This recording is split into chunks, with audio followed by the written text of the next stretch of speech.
I'm not I'm not ready yet. But I put in 9:45, so I guess I'll just leave it. I gotta check something. It's the only reason why.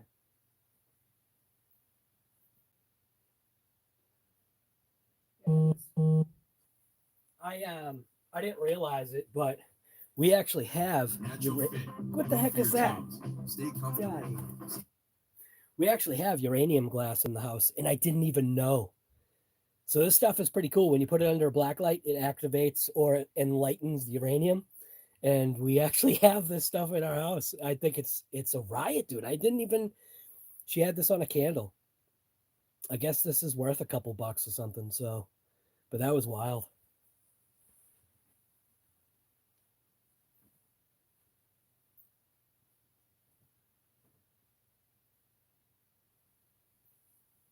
I'll be back.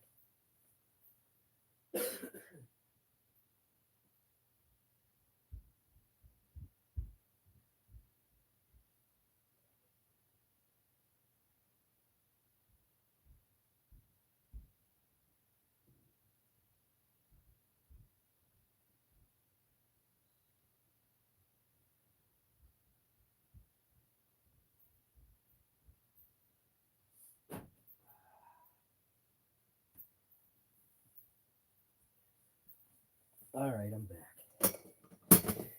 Let's see if I can figure this out. I haven't done a live in a while, so try to figure out how to do things here. Let's see. Switch the camera. All right. rcguygarage here. And I do have the camera wrong. Because the camera is supposed to be on that side. That way the text shows up over here. Anyways, I'm gonna make an attempt. Get that out of there. I'm gonna make an attempt to kind of come back and see. I gotta switch it. I gotta make an attempt and come back to these COVID and coffees, and I'm thinking about doing it. I gotta switch this camera. Hold on. This is dumb. There we go. I think that, yeah, that's the way I do it. Because the camera's over here, and that way the text is over there. But anyways, I had been thinking, and I always kind of like, I always try to figure out, can I bring COVID and coffee back? Because it does take time. It does take time. And I was literally thinking to myself, dude, you're up at like 4:45 or 3 o'clock in the morning. I basically, my internal alarm clock goes off and wakes me up. And it's been like that for years. I mean, granted, every once in a while, I do sleep in because I wake up at that time and realize, yeah, dude, I don't need to get up. But that internal alarm clock gets me up almost like, literally almost like clockwork. I may have an alarm set for, say, like 5 o'clock in the morning or something like that. And like at 4:54 or something like that, big block numbers, 4:54, my eyes open up and I grab the phone because it's usually right there. Grab the phone, or I look at the device there, the alarm clock thing that I've got, and it says like around that time. So it's that internal kind of alarm clock. But I was thinking about it, man. There's a lot of people that message me on the side, whether if it's in, other videos that I've done or whatever, and they say, I wish you would bring back COVID and coffee. And it's funny because part of the reason why that disappeared was because I was sick and tired of fighting with YouTube over the fact that every single time I did a COVID and coffee, once I would end it, it would disappear off of the thing because of what it was named. And I would get like this notification that violated some kind of whatever. And it's like, what the hell are you talking about? It's like, this is, you guys technically forced this upon me. Not you guys. I mean, like the whole, government crap. to even create this show because, people were locked down and, and while at times I did consider myself an essential worker at the time, I really shouldn't have, but I did. And I went against the rules and the laws and I was doing whatever I had to do. So, but those other times when, had nothing better to do, did the whole COVID and coffee thing. And a lot of people like, just explaining to me, I've got letters and stuff that people have sent me to my box. And I don't share that stuff because there's a lot of personal information in there. But these people have, said that the COVID and coffee kind of took them out of a slump, which was great. It was just something else to watch and not have to deal with whatever.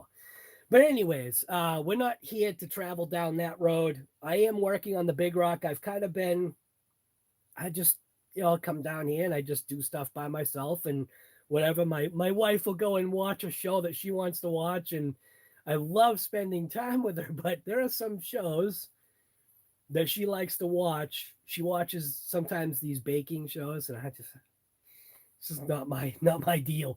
So, but on the flip side, she'll sometimes watch the stuff that, eventually if I ever get a chance to watch TV, she'll watch some of the stuff that I watch. But anyways, so I'd come down here and I'd mess around with the Big Rock, and I had taken a couple of photos of what I did, but I never just, the heck was that? Earl, what's going on, guy? I had taken a couple of photos and I was going to put it on the internet and just say, the Big Rock, whatever is getting an overhaul. Because I finally decided to swap out in the chassis. And that's really when you take apart the entire truck and you can start to analyze things. And there's a missed thing that I didn't even see. And even right now, when you just glance at this arm, you can't see what's wrong with it. I mean, you could see it's got an arc to it. So it actually has an arc right here, and that's because of the constant pressure. This is where this is going to bend. So you could see both of these arms have an arc to it, right? And I thought to myself, gee, I wonder if I can take my heat gun and kind of heat it up and bend it back. And that's when I realized that there is a crack, right? Can't see it. Right there. There's a crack right there. So I'm going to have to replace these arms. And that's where I think some manufacturers have it smart. So this is Arrma. Traxxas, you can actually take the arm and flip it onto the other side. Because what? The arm is symmetrical? On not every vehicle, but on some of them. And I was thinking, oh, I'll just take the arm and I'll swap it over to the other side. But no, see, this is Arrma. And the way Arrma does things, like Earl pointed out in a video that he just did, the way Arrma does things, they give you a left and a right. They make a small little change so that you can't just take this and flop it to the side. I mean, I suppose I could, but what would happen is it would limit the suspension. It would limit the full droop capability of this arm because it would rub right there. So yeah, there's these little things sometimes that different manufacturers do. I think Earl said he's got like 6 or 7 left arms or something like that. I think. Can't remember if it's left or right, but whatever it is, it's I think it's Kraton arms or whatever. And it's funny because one arm would constantly break, and it's I believe it's the weight or the twist of the vehicle when you would jump it and land, and one of those glass arms would always break. But I wanted to touch on something that was actually, and I don't know if I think it's this stuff. So this is the Cow RC. This is the Cow RC product stuff. And Earl was talking to him the other day about his little incident, and he had said, "Man, you've been really kind of pushing that stuff." And it's like, I don't think I'm actually pushing it. I will say that I think I've finally come across a product that actually makes sense. Like, I mean, I've always just used whatever I had on hand. And now that I have this stuff, this Cow RC stuff on hand, I see why. And I think it's that thing. It's the same thing with cars, right? When you work on your vehicle, when you clean it, you buy specific products that are designed to, you know, keep your plastics good, keep your leather supple, make the car smell good. You buy like washes and waxes or different types of products to keep your paint in good condition. Well, when it comes down to RC stuff, I was kind of basically using that automotive stuff and using it for, you know, these RC cars. And it does work, but it's not designed for these products. And that's where, when I talked to Heath, who's the owner of Cow RC, you know, we had a wicked long conversation, man. I think I was on the phone with him for like 2 hours, and we were just talking about the products, and he wasn't trying to be a salesman. He was really just explaining why he did what he did. And even he said, when you get, you know, a can of my stuff, he goes, you take the 2 cans, he goes, you take them and you put them on a scale and you weigh them out. He goes, on one can, you'll see a specific amount of fluid. On the other can, even though the can is the same size, he says, you'll see a specific amount of fluid. And he goes, it's because I sell my products based upon the actual usable amount that somebody will get out of the product. And that was such, like, it's when somebody, you know, really cares. Like, even this stuff, he said this stuff was actually, he said, this is his own words, and he said I could say it. He said this was kind of a mistake. That he said was an absolute hit, and I totally agree. Those hide wipes, man, I find myself reaching and grabbing for those to now clean the RCs, and I am realizing, why did it do that? I've got an ultrasonic cleaner, right? And I took this as its whole piece, and I just threw it in the ultrasonic cleaner, and I just kind of walked away. And I took a brush and I agitated things, but what I wanted to show you was that grease that I use, my silicone ceramic brake grease that I always recommended, because it's what I had on hand. It's what I had on the shelf in my garage. It's what I use for automotive, right? Well, this is not a Cow RC kind of thing. You'll see that I'm using this stuff as I'm working on this big rock. You start to realize that certain products that you buy, this is the Utter Butter, certain products that you actually buy, they actually work, man. And there's something that I wanted to do. I never ended up building my Limitless, but there's something that I want to try. And again, it has nothing to do with automotive or RC lubricants or products, but it's something that I wanted to try because of curiosity, to see if it's something that can really work and make these vehicles slightly faster. And I'm no speed run guy. It's just something I was thinking in my head. I'll try it out at some point. But just the way this stuff has been performing and working, like here, I'll put the camera down so you can see what I'm talking about. So this is the big rock. The big rock's finally getting its chassis. So I took apart the differential. So because you've got to swap everything over, I took everything apart, and you can still see a little bit of residual of my orange stuff in there. Now, the this stuff actually cleans way better and conditions plastics a lot better than I even realized.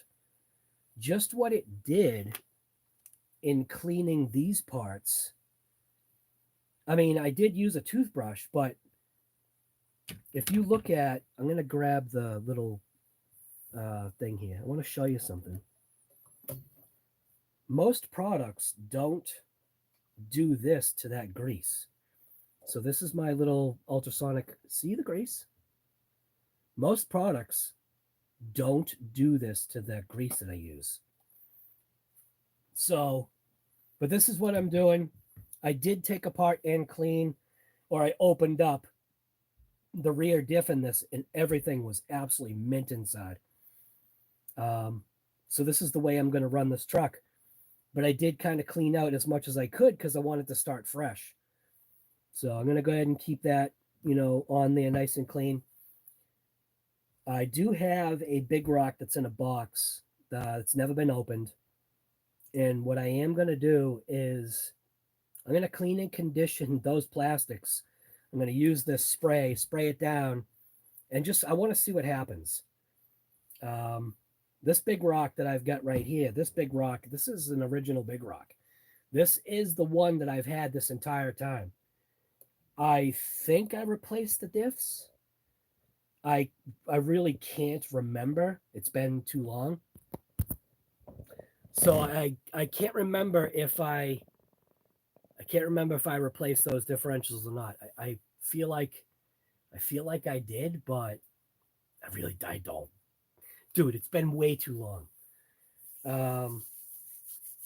I think even the shocks are the same. Or maybe I replaced one shock. Front diff, I just can't remember. I know the servo's been changed out because it's got a Hobao servo in it.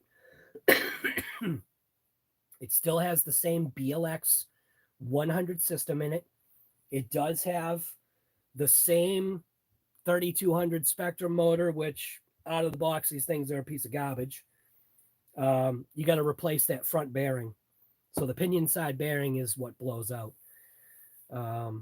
So I know the bearing in that motor has been replaced. It's still the same. Do these things come with fans? This does have a heatsink and a fan on it. It might have. I can't remember. It's just way too long. The center slipper clutch has been all cleaned. We did have an issue with it. It is all back together. And yes, I know there's a little plastic thing in there. That's why when I had said I wish I had my other thread lock, I know thread lock doesn't work with plastic. But the thing that you don't realize is the thread lock that I did have worked with plastic. It's the other thread lock, and it's because it's dried out. And when thread lock really gets dried out and you put layer after layer after layer on it, it does build up on the threads, and it kind of creates tension. It doesn't serve its actual purpose. It creates kind of tension. So if it was in a metal scenario, it would definitely thread lock. But what I'm hoping today before the rain comes, we're supposed to get rain again. Dude, it's just typical New England, man. We're going to get rain, snow again. But did put this all back together. It's ready to rip. And I was going to run this thing again. And I just thought, man, I might as well swap the chassis out, and that's when I found I had a broken arm. So I may even travel over to, you can see this arm's super bent. I think you can see, look at how that hooks down right here. Super, super bent. So I may take a trip down to hobby quarters today. We'll see. And grab up, a whole set of forearms or whatever. Maybe some upper links because I have another project in mind that I wanted to do. I'll just say it. I'm gonna make a single cab big rock. I'm gonna make a single cab big rock. So I'm literally gonna take the cab, cut it right at the door, and shorten it. It's gonna be a single cab big rock. So and you'll see. It's a very easy process to do. I think it's going to be great to have 2 big rocks.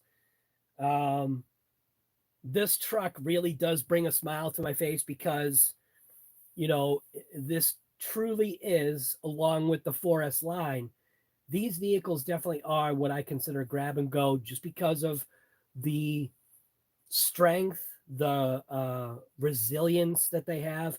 They're not perfect. They will wear out. There are little things that you can do, such as, we'll focus in on that, little tiny upgrades that you do. You see right there, little tiny upgrades that you do. That's a hot racing ball link. So these small little upgrades that you do with this big rock can bring longevity to it. When plastic pieces break, and they will, I think, what is it? The diffs. The diffs are really the most expensive part. But when I broke open that rear diff and I got to look inside, I swear there's no wear. Like, I mean, I took $50K, and with these type of planetary, because it's a planetary setup that's in there, with that type of planetary diff, when you fill it, because of the way everything goes together, you can't fill it all the way to the top. But I did put $50K Traxxas lube in there. And I can feel that it tightened it up a little bit more. I basically like came up to the top of the gears without getting into the holes, because the way those planetary diffs work is there's 2 like offset kind of like things, the way the gears are positioned in there. So when you go to clamp it down, you got to make sure that those little hole pockets that hold the shafts that the gears are on, that those are kind of cleared out, because it'll create like a hydraulic pressure. You know what I mean? The fluid. So just kind of clean them out. Whatever.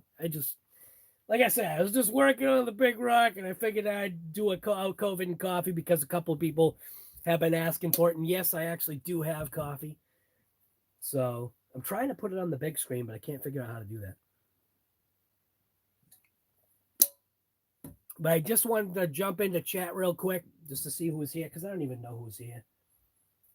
How do I want to see if I can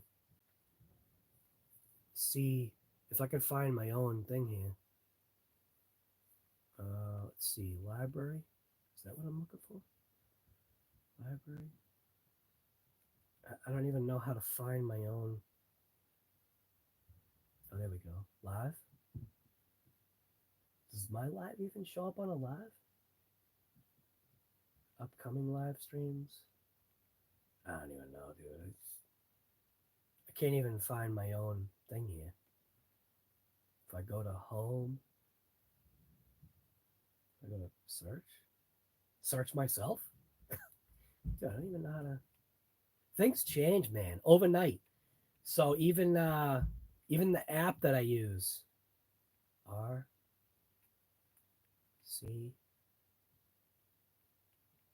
even the app that I use for my thumbnails changed. Made it difficult for me to save the photo that you saw as the thumbnail. It feels weird looking myself up. RC Guy Garage, there he is. All right, RC Guy Garage, let's see. Do we have any lives? Ah, there we go. RC Guy Garage. Oh, 51? 51 stinking people there. Isaac's the trusted name in solar. Hey, do I get a hit if sorry about the ads, by the way. Can skip it. Anyways. Yeah, I don't know. Will the stuff show up here? Are you live? Yes. Ooh, thank you. You don't have to come closer. She doesn't want to be on camera. Check that out. Look at that. It's on a tortilla. Oh, thank you, honey. Look at that, man. Isn't that beautiful right there? All right, so anyways. All right, so now hopefully I can see chat. I don't know. Can somebody type a thing just to see if it shows up on the screen here? I don't know how this works here. I don't even know if I got the right thing. All right, well, anyways, yeah, I'm gonna eat while we do the live, so yeah, it doesn't show up. That's weird. It doesn't even show up on the screen. Yeah, I don't know how to do this. All right, well, I guess it's just not the way it is. Jonathan Davis, what's going on, guy? Johnny Davis. That's Jonathan Davis from Corn right there. JP Stewart, what's going on, man? We got Jeremy T, what's going on? We got UB Stupid, Sledge all day. Nice. What, Sledgehammer? Need a new car, Sledge. Okay, there you go, infraction, yeah. 479, Tim, what's going on, guy? We got TJ Mill. I think that's TJ Miller. See, everybody's name changed. Coffee Cup RC, check that out. That's a riot. Earl is here. We got Grateful Dabs, what's going on, man? Let's see. Vito, what's going on, guy? So if I missed chat, it's because Jonathan, yeah, I saw that. Emily, what's going on, guy? What's going on, Emily?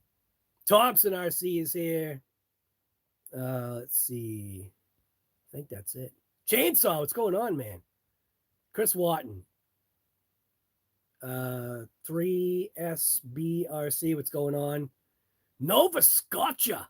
Check that out, man. I've loved seeing H. Riviera from Massachusetts. Wow, that's a riot, dude. Same state as me. Paul, yep, Paul's in the UK. Bean Dean. Bruce Campbell. Scott Springer. Oh my God, he's live. Oh, live, yes. All right. I don't know how to do this. Oh, messed it up again. All right, here we go. So, like I said, I'm just gonna basically work on this thing. I need to see if I can get it on the screen though. I wonder if I can do like a cast to my computer here. Let's see. Oh, it's right here. All right. So it's already out there. Whoa! If the shoe fits, right? All right. So it looks like it's there. How do I theater mode, play on TV? Shop. Ah, there we go. Check it out. Look at. I think it's gonna play on the shop. I think that's how this works. There we go. All right, so that works. Oh, dude, look at what it says at the top. Select the video title to learn more about COVID-19. Oh my God. So most likely this video is going to get a hit again. What the hell? Oh, I'm so tired of the way they do stuff. It's got nothing to do with COVID-19. It's got to do with the fact that the government caused people they were forced them to watch the show. So anyways. All right, so this Kyle RC stuff, again, I'm not pushing it, but when you find a product that actually works, it actually works. So, like I said, I might take a ride over to Hobby Quarters today to see if I can get some parts for this thing. I'm not even going to call them. I'm just going to show up. So, because I know I'll walk away with something. So, and I think Earl questioned why I replaced this plastic gear again. I actually think I do have a metal one, but if I don't, I think maybe I'll just pick one up anyway because I can't find it.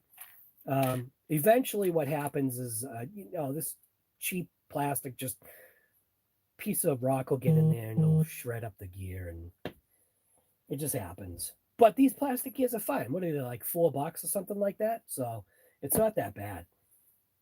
So anyways, where are we here? So we're just taking stuff apart. I do have to go upstairs. I am going to clean this with some hot water just to get some of the crap that's on here off. Very easy to do. I'll just do that. But you can see the grease that I use. This is that Permatex silicone ceramic extreme. This stuff, it does work really, really well. It is kept, I mean, it has kept that differential in excellent working shape. So get some more light on the situation here. But I was saying, look at this. Look at what she made, man. I made the bacon, but she made the everything else. Look at that. Some good stuff right there.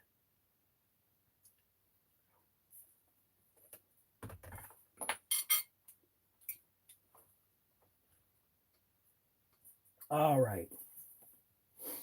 Where are we here? How do I... Can I show the... Oops.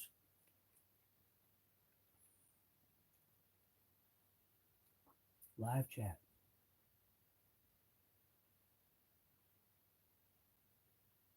All right. I think live chat will now show up. All right. Where am I here? So, this I had obviously modified because my chassis broke and I made that special battery tray. And eventually what had happened was this has been broken forever. And I just figured it was finally time. Fortunately, I did have an extra one of these. So, because you got to buy like the toolkit in order to get this red piece. It comes with whatever red other pieces that the truck has or something like that. So fortunately, I had one of these pieces already. So that just basically made it so that was that much easier to go ahead and start putting this thing back together. So I do need to wash this. So yeah. What am I going to do here? This isn't the right wheelie bar either, but it works. This is the V1 wheelie bar for the Big Rock. So I'll go upstairs and I'll wash that. But it's just taking parts off of the original and transferring it to this chassis. It's just you get to a point to where, you want to like flip things. I've got to put this piece on now, because if I move this around, this piece is just going to flop over. So that's going to go wash this real quick.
Originally, I'd also found, so this company, GT Power, sent me this thing. It actually does work. And I found little uses for it. So when I was, doing this whole thing, when I did the cow RC stuff to this, in order to dry this all off, so what you do is, this has got like a bunch of different functions.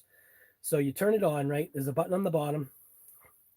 You see it's got 4 little indicator lights right there. And momentary. I say monetary. I know it's momentary, but I just say monetary. So it has a monetary switch. So you press and hold it, right? And you can also adjust the power level. So it goes from low, high,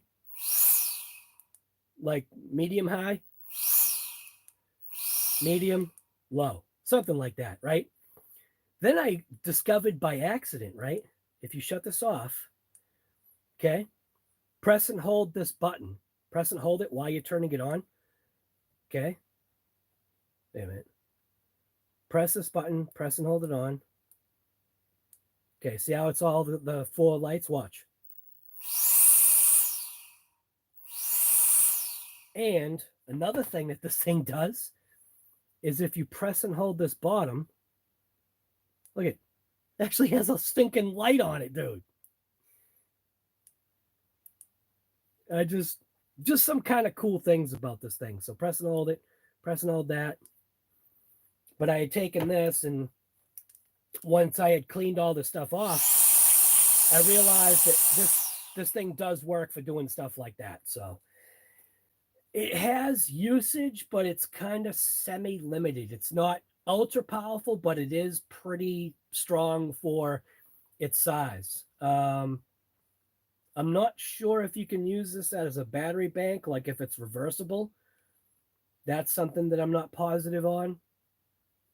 But yeah, it's pretty cool. But I want bigger and better. I've seen other ones and they still just don't make sense. But I've got something that's coming up soon that makes more sense for somebody like me versus what somebody if you're in the shop, this might work pretty good. If you're not, I don't know, man. What? Holy cow. Did you go 88? Yes, I did, KGM. Absolutely. Big Rock, you know it, guy. Big Rock COVID and coffee. That's the way to bring it back. So, and the other thing that's cool about this thing is if you leave it on, like let's say you just put it down on your desk and walk away, it automatically shuts off at a certain amount of time, which I thought was pretty cool too.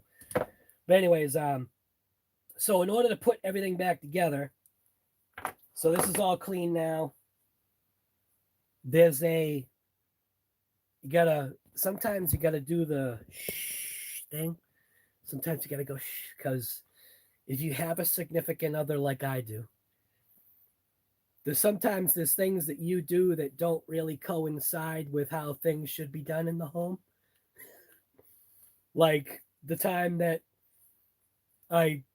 was it at Diamond Dust? I can't remember where I took the DBXLE 2.0. So my 5th scale 32-pound RC was all dirty. And my wife wasn't home, so I took it and put it in the tub and sprayed it all down. I forgot to take it out. Forgot to take it out of the tub. She found it. It's not a good idea to wash your RCs in the tub. It's also not a good idea to put your Traxxas X-Max into the dishwasher and wash it either. It's probably not the best, wisest maneuver. But anyways, there's a little scrubber thing. Like I said, there's a scrubber thing that she has that she uses for dishes. It works perfect for washing this stuff because it actually has soap inside, and the soap comes down through the bristles when you agitate it. Just make sure you clean it off when you're done. So that cleaned off this. The thing looks brand new now. So, all right, switch back down. All right. But yeah, there's certain things, certain things you probably just shouldn't do if you have a significant other. But anyways. There are files somewhere for a 3D printer airbow that kicks butt. Ah, yeah, dude. You know what, though? I'll tell you, the product that I've got coming will probably kick that. But yeah, that's pretty crazy, man. Prepping lasagna. Dude, JP, did you see what my wife gave me? Look at that. Some breakfast right there. Even though it's really not breakfast, though, is it? I think it's brunch time or something. You know what they call it? So I'm going to put this in place now because, or can I? No, I can't. I kind of can, but I can't. So I have to put the arms back on. So I'll put the arms back on. Shock goes towards the back. The pins are all nice and clean. These were laser straight. How do I know laser straight? Well, because I put a laser on them. So I'm going to go ahead and just kind of flop these back into place. Slide a pin. And that way, this stuff can kind of like stay together. So same thing on the other side. And like I said, this stuff was sitting in that fluid, and it really looks great. It's the stuff is not supposed to take or strip the plastic of its plasticness or its flexibility. So on the other side, do the same thing. So you will be hearing me fill my face with food. This little pin retainer towards the back takes these tiny little screws like that, holds that into place. This looks fine. So stick that on there. Take the driver here. This little thing is great too. This little Ryobi driver that I've got. It works. It does the job. You know, it's not like it's a pro tool or anything, but it works.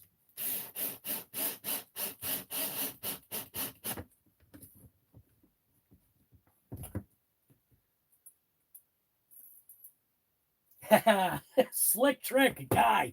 Dude, so many people have asked for this to come back, and I'm really thinking this is going to be a Sunday morning thing, at least for me. Unless I've got to go out and plow snow. I see no reason why I can't every Sunday morning just kind of come back and do this show. So people really, like I said, people really appreciated it. And, you know, I get it, man. I totally get it. I really do. So go ahead and we're going to slip this back into place. These are keyed. And this is something too that I wish Arrma kind of addressed. The fact that, you know, this wasn't, these CVD things that I bought are not correct. So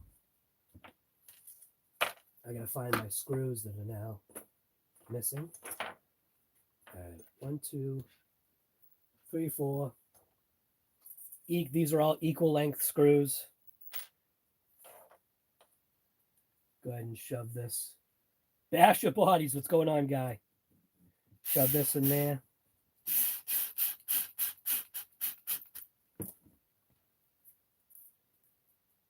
Same thing on the other side.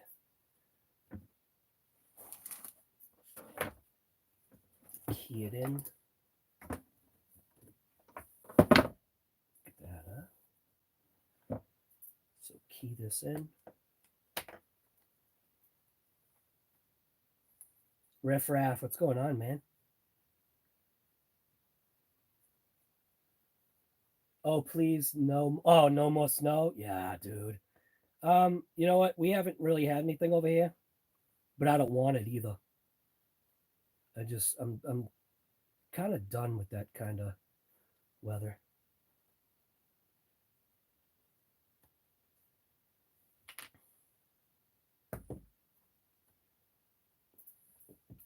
But these hot racing ball ends are perfect for this truck. An absolute perfect little upgrade for this thing. So now the shocks, same thing. Shocks get the same size screw. So we'll go ahead and slip those into place.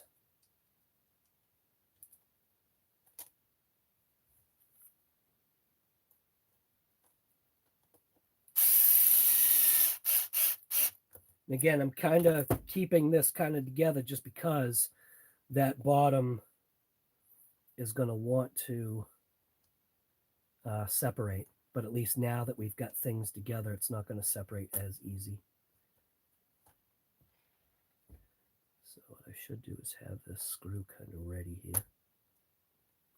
Put that in place there.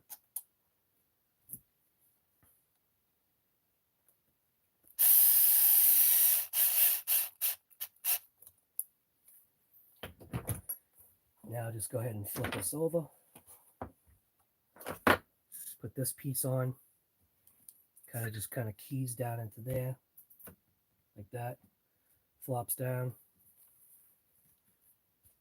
And there's a couple screws that need to go in there. Takes a 2.5. Got this one right here.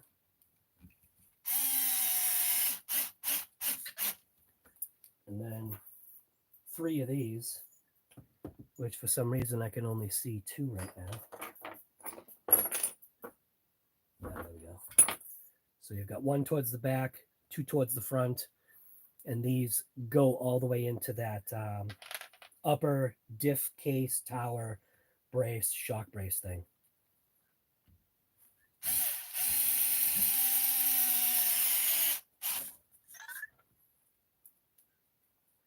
Robbie's RC, what's going on, man? You know what I'm working on, right? Big Rock. Twisted Liquid, what's going on, guy? Sunday, yes. Doing a Sunday show, it's worth it. Yeah, I think I might. I'll spend time, obviously, with my wife in the morning, have breakfast and stuff. And like I said, I already made the bacon. Look at this Twisted Liquid. Look at this. I made the bacon and she finished up the rest of it. So I think that's a good thing right there.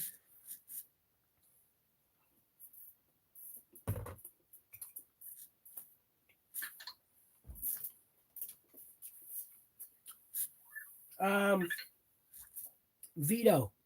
We'll talk about that on a later date. We'll talk about that on a later date. But yes. No, to answer your question right off, no. But still, yes. I know that doesn't make any sense, but teamwork. Dude, teamwork. Absolutely, man. So, back of the big rock is all set. I do need to put 2 screws that go into this little rear bumper section here. And I think they're this size. Or they might be smaller. I seem to have some screws that like are strewn about and not where they should be. Like I said, I had started this project. Okay, here we go. So these are 2 screws that are together. These might be it. Yeah, these kind of look like they're it. So. Northern New Hampshire. Dude, you can keep that snow. I'm telling you. How is like, because obviously, you know, being our vacation is your state, guy. Oh, the screw's already in there. So whenever we go to on vacation, if we go up north, we go to your state. I almost consider New Hampshire like our state because of how many years that we've camped. We camped in primarily. We camped in Ashland. Before that, it was Newfound Lake. It was actually Newfound RV Park, which was where we used to camp. But and then we started going to Amesbrook Campground in Ashland. That was a good campground, but are you getting any crazy flooding? Oh, Wally's World. Guy. All right. Never mind then. Now I know who you are. See, everybody changed their name when the whole YouTube thing went on. Not everybody. I mean, I didn't change my name. The weather is the only thing keeping me in cap. Oh, man. Yep.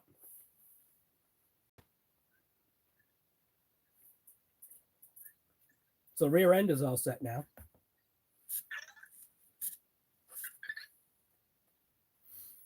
This big rock is going to be so happy. This big rock's not going to know what to do with itself. So the whole rear end is all set.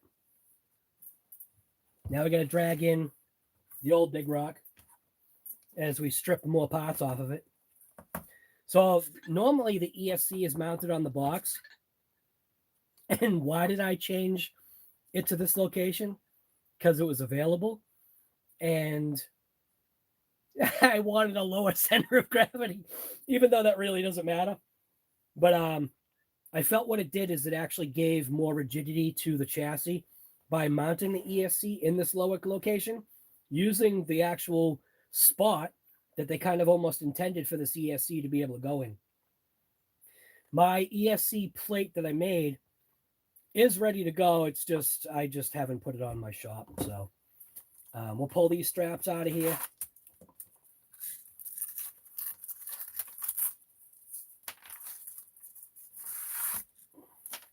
These side plates need to come off. ESC needs to come out. So I'm going to see if I can just, you know, take this out as like a whole. So take out the ESC, flip it over, take out the steering as a whole, kind of, hopefully as a whole unit. So just flip this upside down. I'm going to take out these side screws right here, because one of those holds in that little tab for that, and one of them holds in one side for the ESC thing. And then it's going to be 1, 2, 3, 4, and then disconnect the steering right there. These two go together for the steering components. This is chassis, little side brace thing. So 1, 2, 3 for that. So I can go ahead and pull that off. I probably have new ones, but so this one right here. This one. I'm going to go ahead and go after the little steering screw right now. And you can see I've replaced that with a different one.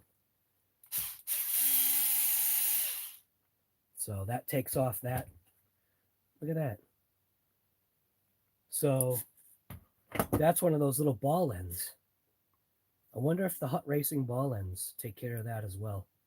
That would probably tighten up the steering if that was the case. So go after this one. And go after this one. I think that's all it is for that whole module. I don't think it's that one.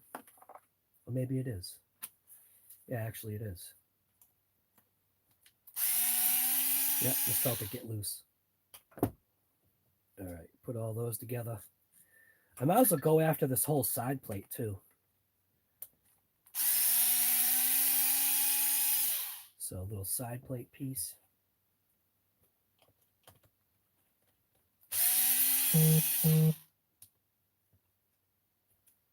JP refreshed the Big Rock a couple of weeks ago. Hey, dude, absolutely. Yeah, I'll tell you. Do you do anything to treat your plastics? I'm not trying to sell a product, man, but if the stuff actually works, it works, man. If it works, it works. People use WD-40 and I get it, but again, and it smells great too. WD-40 smells like WD-40. This smells awesome. Matthias, what's going on, guy? What a fine day it is. Yes, sir. Yep. The wheelie bar. Yeah, right. Crack the plastic chassis on the 4S, added M2C bash bar. Yeah, so, yeah, I get that. The M2C bash bar, though, doesn't it cause an issue? Right here. Because the bash bar doesn't go all the way, correct? It stops, like right here. So what I've noticed is it causes fractures right here, if that's the case. But I want to know. I want to know how that bash bar is. Oh, dude, Jason. Yes, the Kyle RC stuff really is pretty legit, man. I definitely agree. I wouldn't talk about it if I didn't think so. So pop this little side piece off here.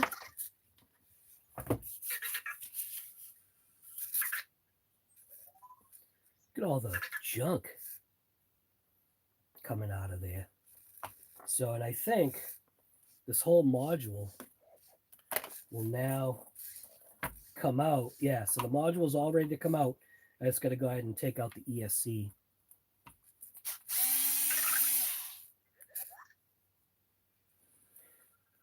Get out of here. You see that? See what's going on here, right? Look at who's coming over. Because I'm literally working here, he can see me and he's trying to come over here. Watch if I move him. See? See? Oh, this little guy. Isn't that a riot?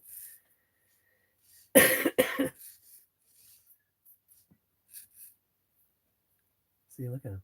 He's looking right at me. See? Look at him. He pushes everything.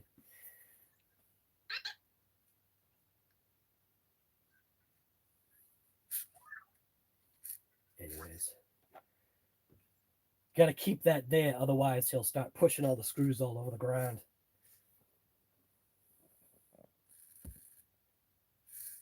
GT85 has PTFE. Industrial grade moose slick with PTFE. RC Bear, dude, I would not say, would not talk about this stuff unless it actually was the real deal. Ah, see what he's calling me? He calls me something else. Get out of here, dude. Anyways. Yeah, the car RC really is some good stuff.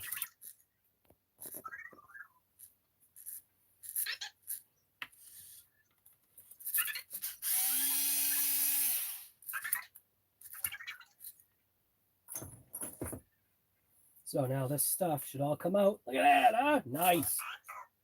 Came out all as one. But yeah, so this was a mount for the ESC, so I figured, you know, why not make use of what they already had, kind of keep a little bit of extra chassis rigidity was my thought. So we'll take this, put this out of here for now.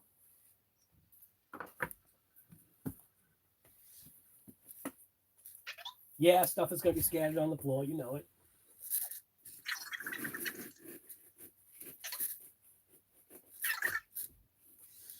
But these hide wipes, they have a soft side. So this side where you see less of the orange stuff is like a soft side. And then they have this side, which is the scrubbing side. And it has this stuff already in it. So basically just use it for kind of conditioning the plastics is what that stuff is really good for. Ah, get out of here.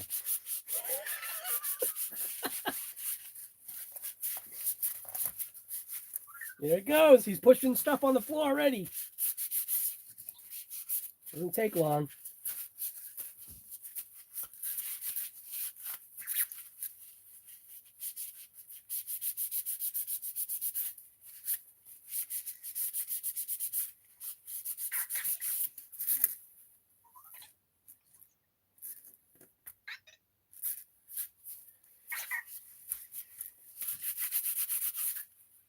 There's that.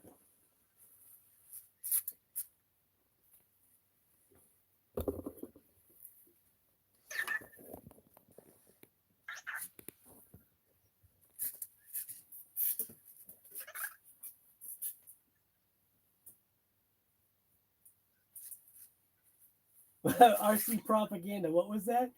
Nice info box under your video. Oh, but yeah, dude, what's up with that, right? It's got the COVID thing. Yeah, it does. It doesn't strip the plastic of its oils. It actually helps kind of like retain it. So it's really good stuff, man. And it's supposed to wash your hands too. I don't know if I believe that part, but kind of got to be careful. I'd recommend using gloves. I have the invisible gloves on right now. It's the ones that you can't see. So whenever I use any kind of product, I put on these special invisible gloves. So that way it keeps any of this stuff from getting into your bloodstream. So I learned that from my wife, was to put on those invisible gloves. So good stuff. She's smart.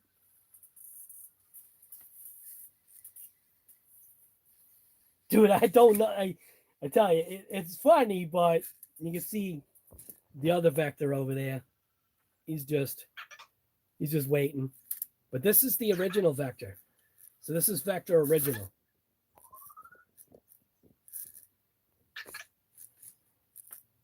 All right, so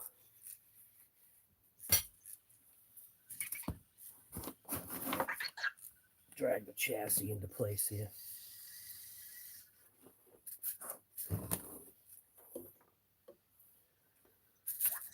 So what side am I working on? I'm working on this side. So I'm going to put on this little chassis side piece here.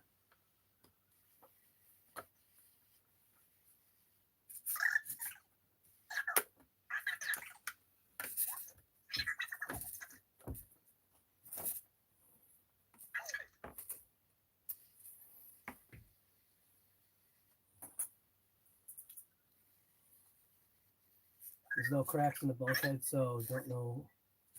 Oh, yeah. Yeah, with your bulkhead there. Yeah.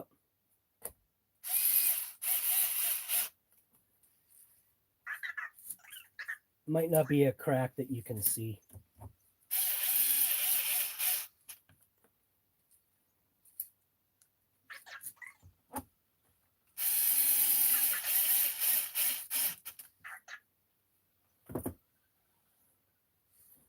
So that's all set. So now I'll go ahead and put in this module stuff here, but I'm going to clean it up first. So I just take the little hide wipe thing here and kind of clean some stuff. Big rock's going to look brand used.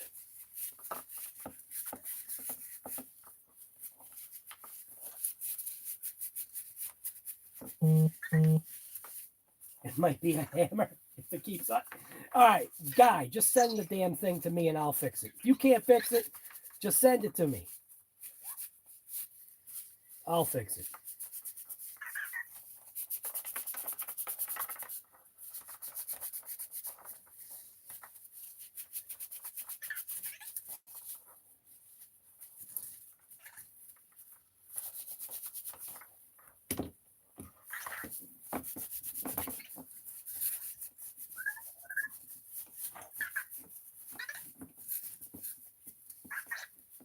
Not too many people have ever seen this kind of work on this channel. Cleaning wires, cleaning ESCs, cleaning boxes.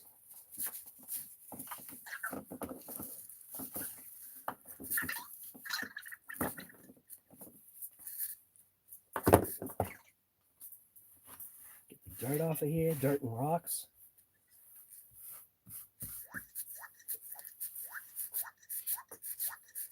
Have a bite of this before it gets too cold. Look at that. That's some good stuff right there.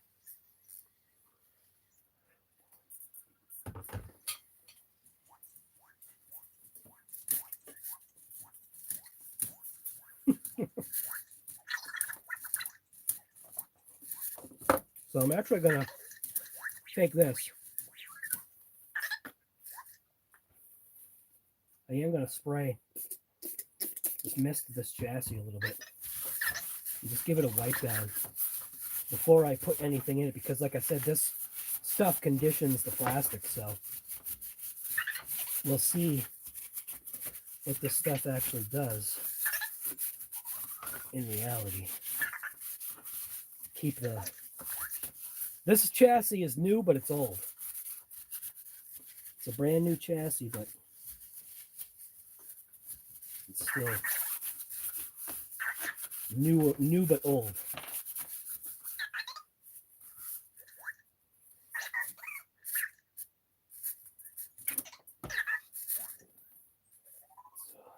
This all looks brand new now.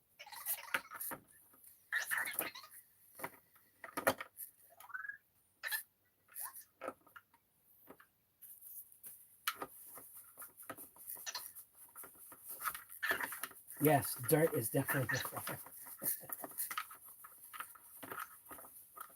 the Johnny, you have influencer branded as Convid? Yeah. Yep. That's the way it goes. Now everything is labeled. Labeled that.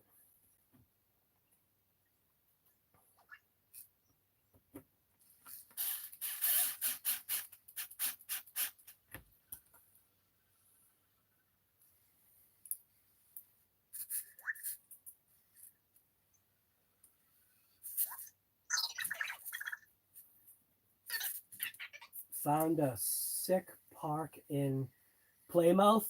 Oh, dude, awesome.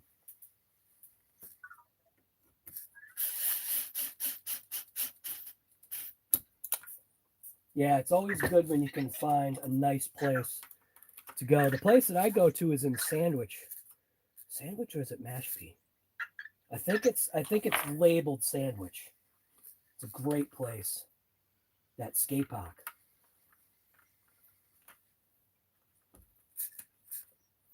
So now I need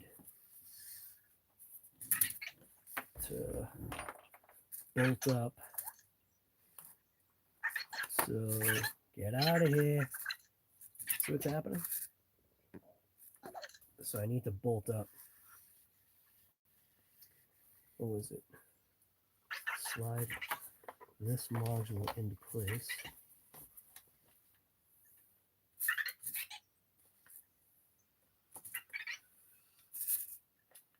Sandwich is too far, yeah. So we've got 1, 2, 3, 4 screws to go ahead and stab into place. So I'll get this one first, just to kind of hold things in place.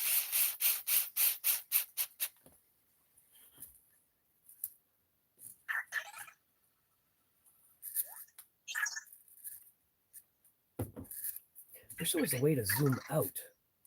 Can't zoom out any further than it is right now. I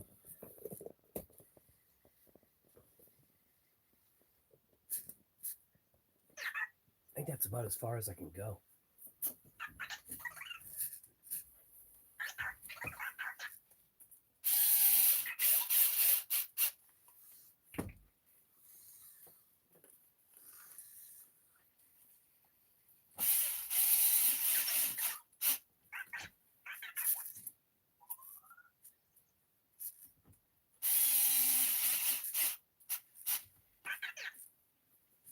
And then this one goes for that little piece that is the wire connector or wire holder. Just gotta line that up.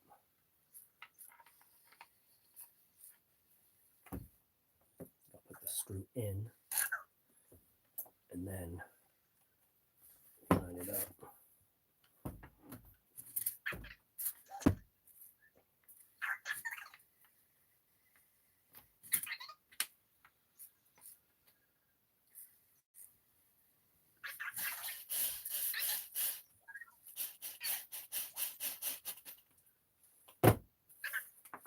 So now do the same thing with the bottom here. Do a little spritz of this stuff. And then take that same wipe. Just kind of give it a little bit of a condition. Never seen this before on this channel. This type of level of care. UK is a mud pit? Yeah. Dude, there's a lot of places that are mud pitting right now.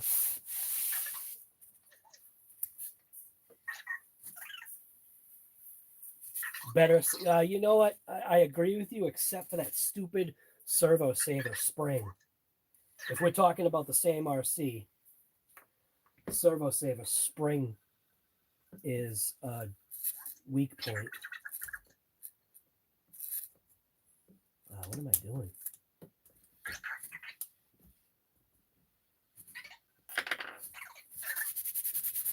picking out mud. All right.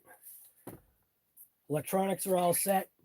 So we've got ESC locked down in its position that I had placed down, just a lower center of gravity. Doesn't really matter. Little wire holders in place. The steering or electronics module is all set. My antenna is broken. So not the actual wire, but the antenna tube. So maybe I'll address that right now. This screw right here has the little ball end for the steering. I believe the Hot Racing kit that I've got comes with all of the, like every single ball end for the Arrma line. But I'm just going to use that one for now. But when you look right there, you can see where the wire comes out. Get that out of the way. You can see, I think you can see, it just broke off the little plastic piece there.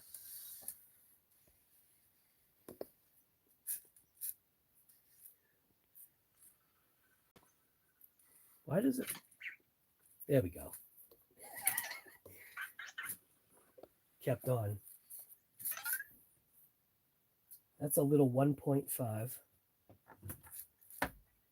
See how we come over here? Coming over here, mess things up.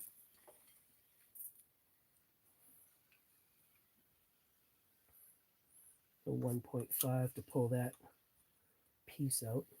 Little set screw.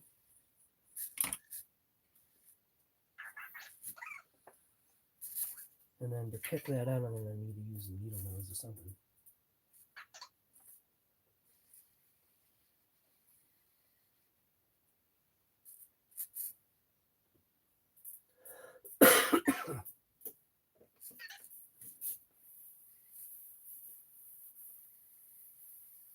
Yeah, RC propaganda. I did the same exact thing. I didn't use the ball ends, I think, in my shocks. Because it was just a pain in the neck. Because the only thing that was really messed up were my links.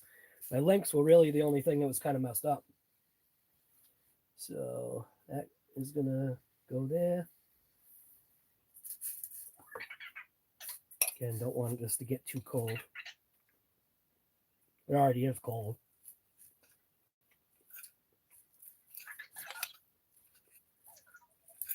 Ugh, all over the floor. In real time. All over my pants, all over the floor.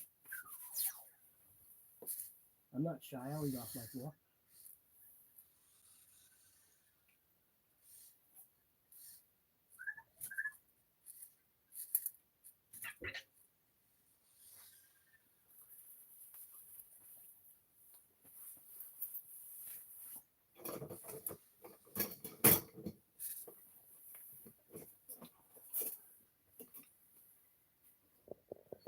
Now, I'm going to focus on him right now.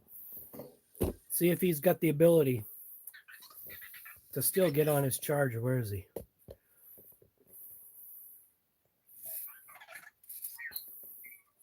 He's trying to get on his charger. He should be able to do it. He already tried and failed once.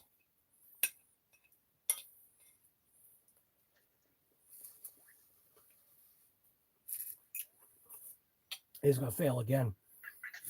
Oh, no, he's got it. What the heck?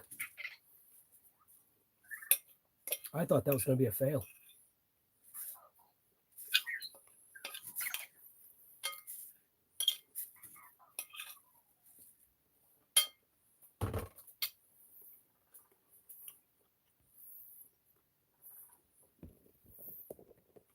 Am I sick? No. I'm good. No sickness here. Sick in the head, maybe, but that's just usual. Sick in the head. All right, somehow I got to pick that little piece out of there without breaking my antenna.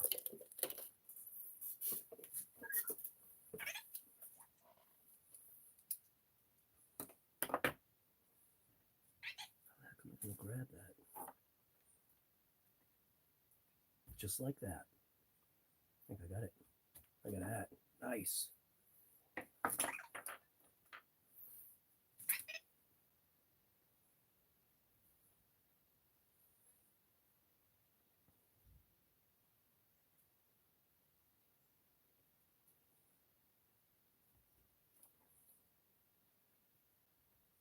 And I'll just take the top that I've got here and just kind of put it over it. Like that. Perfect. Little shorty. Take that little set screw, throw that back in.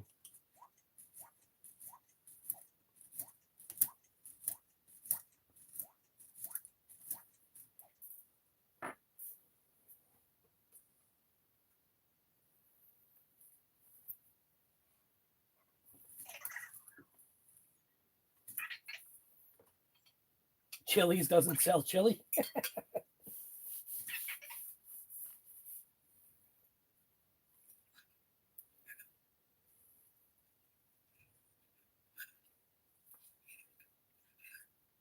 Oh, you guys are making me want chili now for dinner.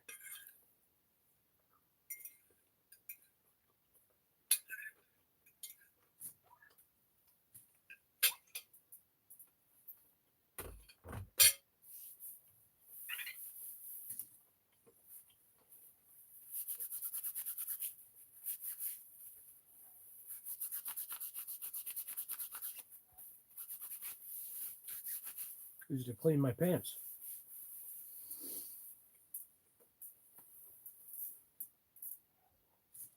All right.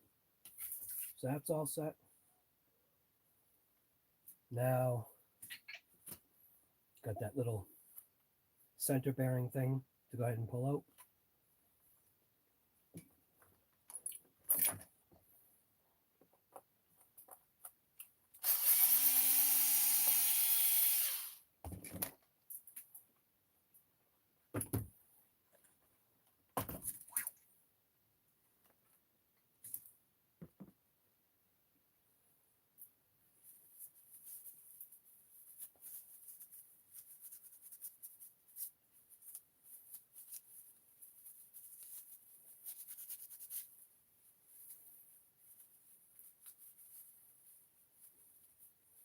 This is my original, when the Big Rock first came out, this is that truck. So, or should I say, this is that truck. I'm finally just kind of addressing some of the issues that I had with it, which was basically just a cracked chassis. I've done some modifications away from that, but it's finally just time to change it. It's all just cracked. But I had the chassis. I figured I might as well just do it. So, and then this piece was, you can see, 1, 2, 3, third hole up. So 1, 2, 3. There's that piece right there.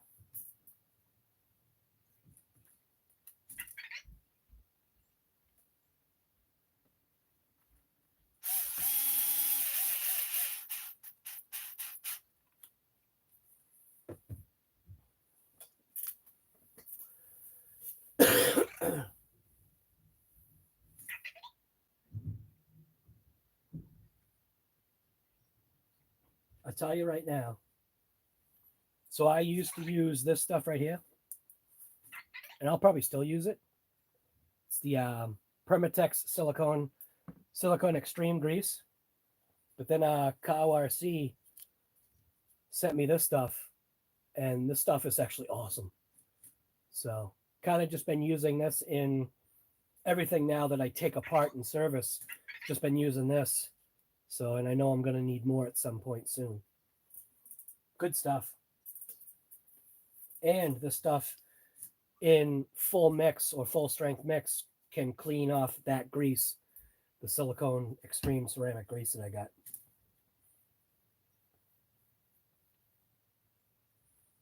All right. So that's all set. I suppose I could go ahead and drop in the power module now, because it's kind of just sitting there in the way. Did I clean off this? I'll just kind of give this a little spritz too.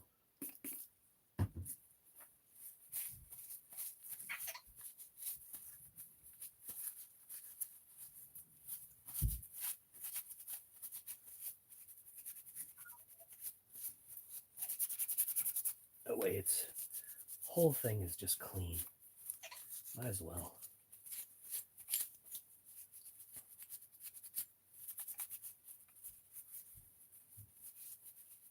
This is never before seen on this channel ever.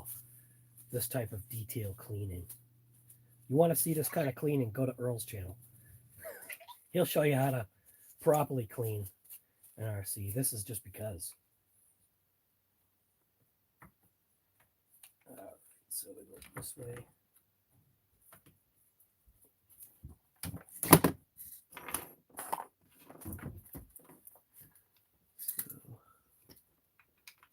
That wire out of there.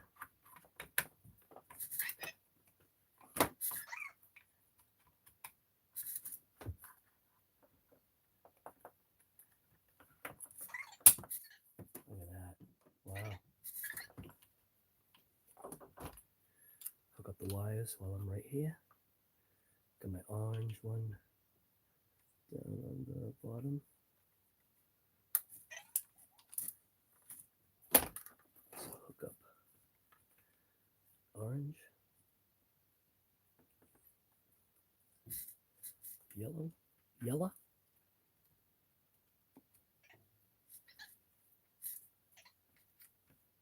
and then this with the fan. Hopefully that is the right way. There we go. Sweet. Now I've got this piece. Go ahead and slide this into place.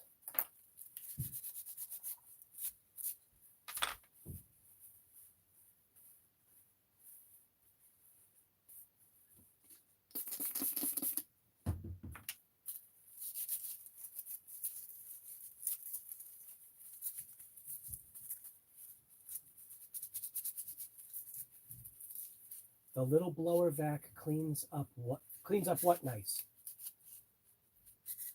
Scale works. I missed something. The little blower vac cleans up what nice?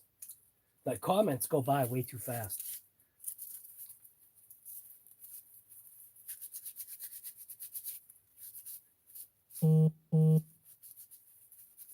Oh, you mean this thing, or are you talking about something else? This thing's all right.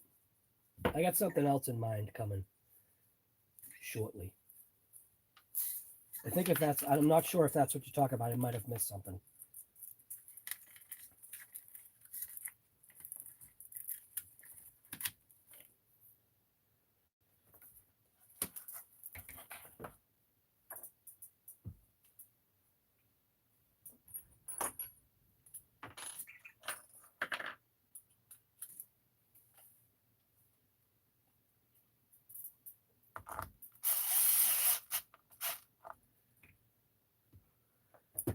All right.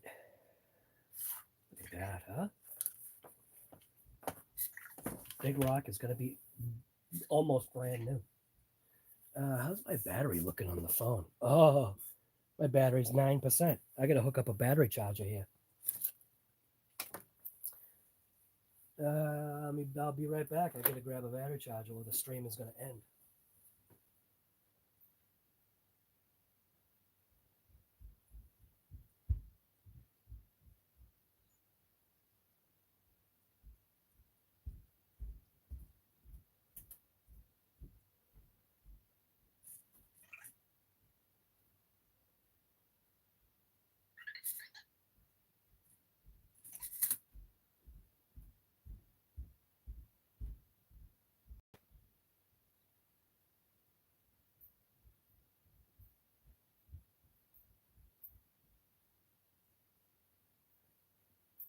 Still going.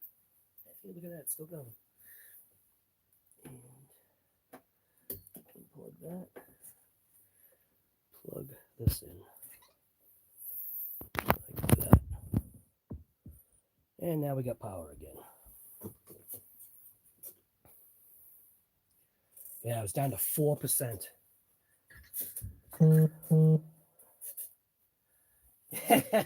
A horrible freight. horror freight. Yeah, there's something, I'm telling you, there's something I'm going to show you soon. RC guy going to name it cold coffee so we don't get, yeah, I know. It's ticking me off, dude. This is the name of the stinking show. So it's annoying.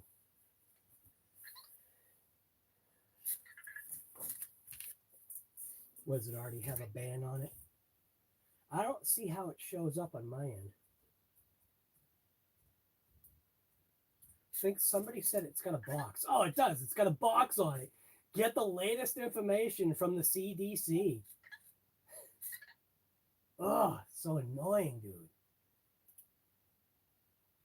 Latest information, my butt.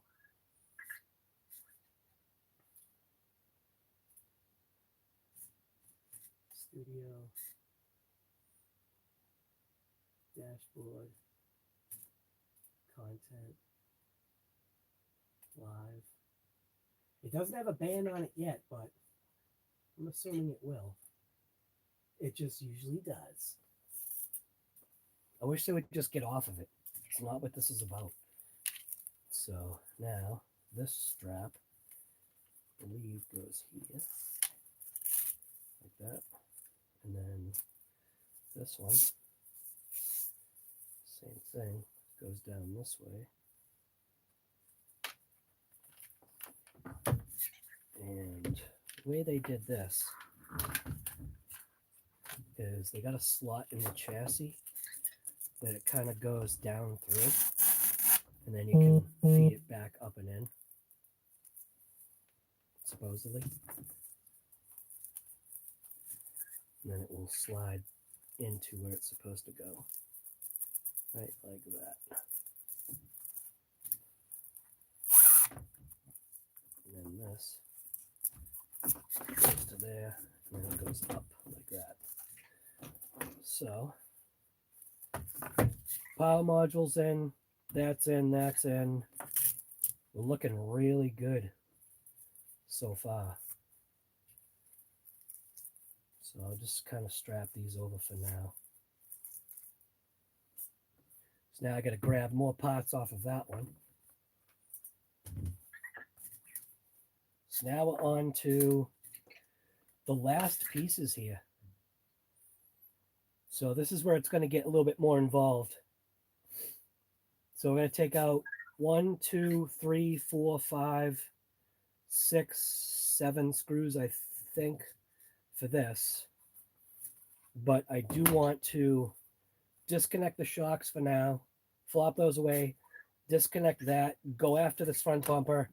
This front bumper is broken. I do have a replacement piece. I'm not sure where it is. So for now, this might just have to stay broken unless I could strip it off of something else I've got.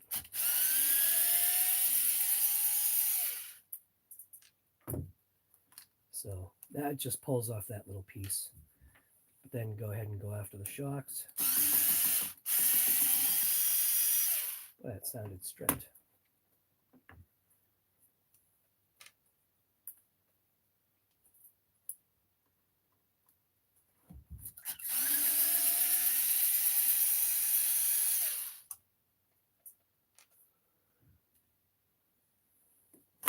That off. Then go after these links.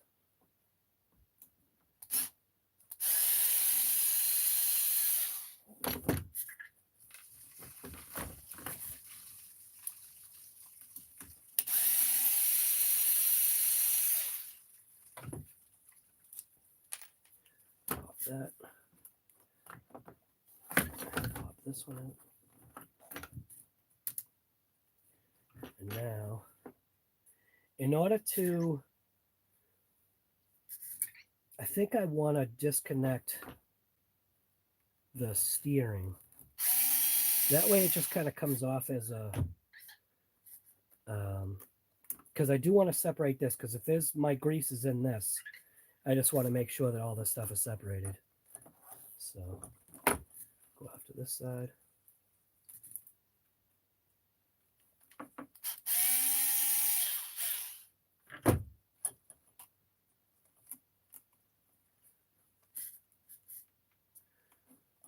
That's all set. So this top cover will come off once I get out 1, 2, 3, 4 screws, I think, if I remember right. I should take off the tires. The way the tires are out of the way too.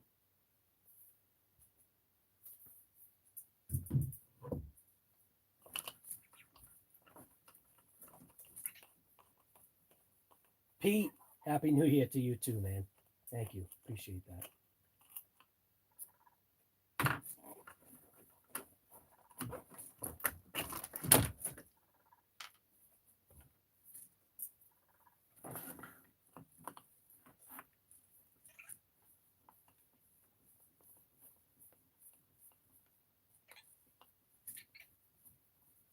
SKYRC, what's going on, guy? I'm finally replacing out the cracked chassis on the Big Rock and doing maintenance that has never been done to this truck in all the years that I've had this thing. Just finally, now, today. Well, within the last couple days, actually. Had the chassis forever. Dude, I saw no point in replacing something that kind of didn't, I don't know, I feel like didn't need to be replaced in a way.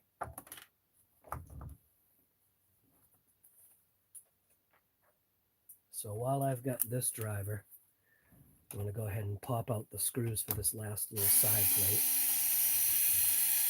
That way I can clean it and transfer it over to the other chassis.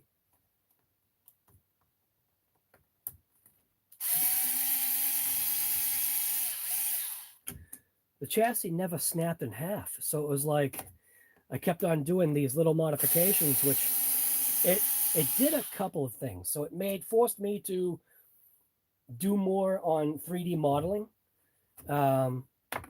creating stuff with my thing there, the 3D printer, which I guess was a good thing.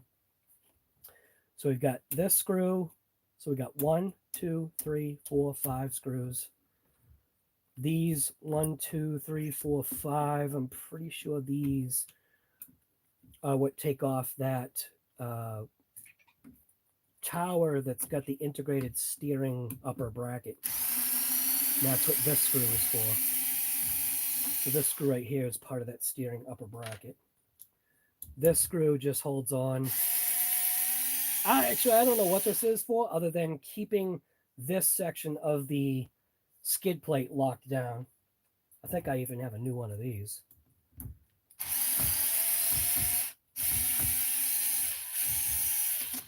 So that one.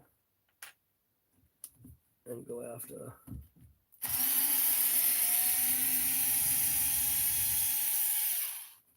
Yeah, you'd be surprised, SKYRC, on how I treat my RCs versus what I'm doing right now.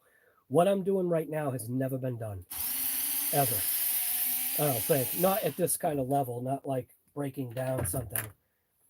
You know, and it was breaking it down only because I had to. So this one's not that bad, but yeah, you know what? I think just this stuff will clean this. And then using products that are specifically designed for RC is also something that's relatively new for me as well.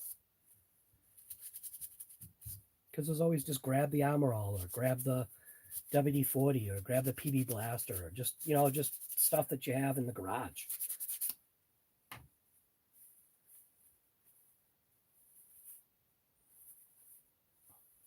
Yes, major surgery.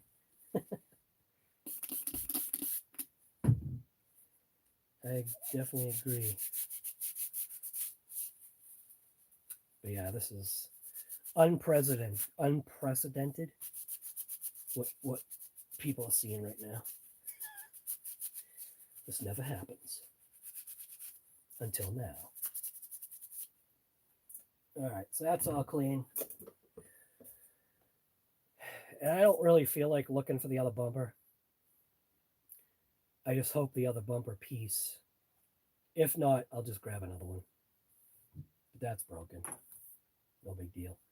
Now I have to go after this right here, which this has dirt and debris packed into it. So I'm going to want to keep these screws out of here. So I'm going to pick out the screws so I can at least get the driver in there and get good engagement. This is years of just packed crap. At least I think it is.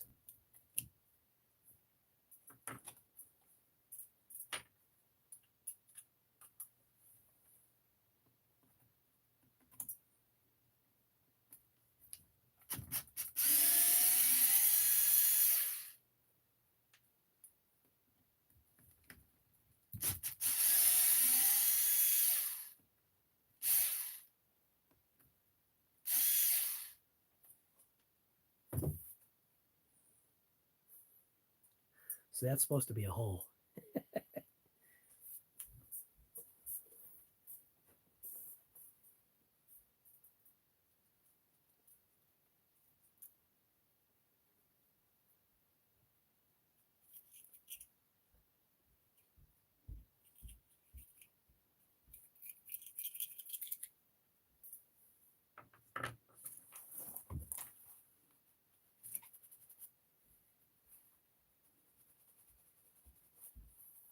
It's time to resurrect the old guy.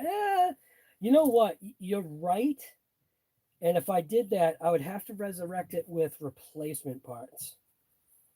So that would be an ordering process and costing a couple of bucks. And I'm just not ready for that right at this moment. But yes, I totally agree with you. To bring the Kaiju back to its original condition would probably be a real good thing, because that is a great truck. Yeah, nice and easy, these pins slide in and out. Good stuff. So now I'll go ahead and swap these away. And what I'll do is I'll just take this. I want to see if there's any cracks on here. I don't see anything. Same thing. Look at that arc. Look at that arc that this has, man. So technically this big rock is lower than a factory big rock because of how bent that arm is. Look at that. That's literally how it is. It's like that. Bent big time. But I'm going to take this, do the same thing that I did before. Same thing with this one. Relatively clean. Boy, it's actually a lot cleaner than I thought. But what I wanted to do was show you what I did with the rear that wasn't on camera because I was just working on the thing. But I've got this ultrasonic cleaner. This was from Robbie's RC right here. He had sent me a care package, and this was in the care package. But this has full strength. It's basically this in an undiluted state. And I don't know what the ultrasonic sound will do to audio. No quarters. What's going on, guys? So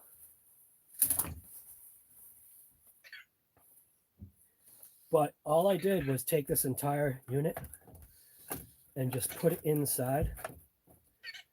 And I did turn on the ultrasonic kind of thing.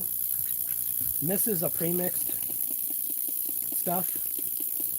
And I basically just did that. And we take this with a toothbrush, kind of agitate in there.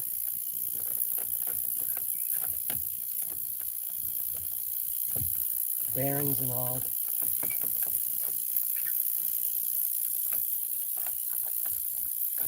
Shocks.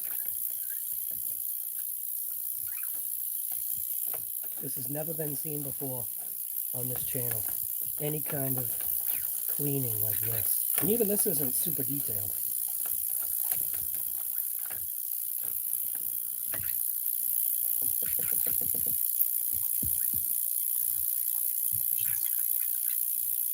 Sounds like a taser. Yeah, I wasn't sure how the audio would pick up.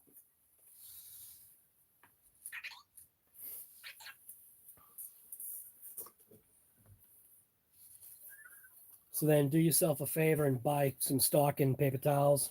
Go to BJ's and get like a whole case of them. Because you will be using them like that too. And that stuff really conditions everything here. So I'm going to just dry it off.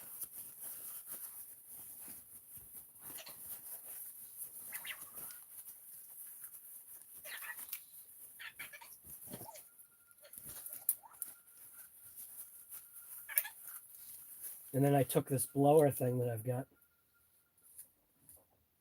This thing from GT Power. Hold that button, click on the bottom till it lights up. And then it becomes a monetary switch. Momentary.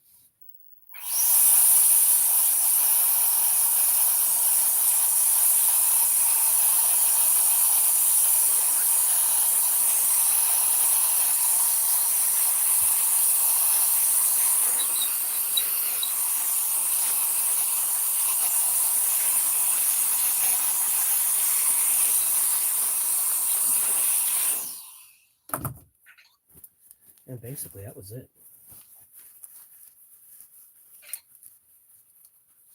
Yes, it does, Robbie's RC.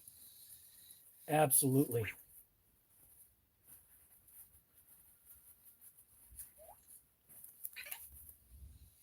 Look at that. Look how the thing looks brand new.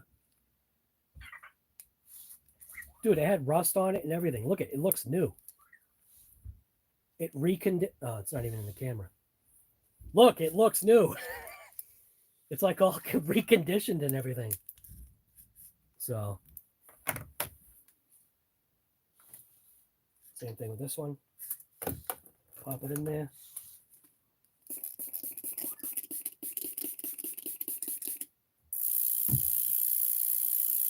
I know that the way the ultrasonic works, it's not kind of really doing anything. I mean, it is, but it isn't. It's just a soup bowl right now. Again, take the brush, get in here.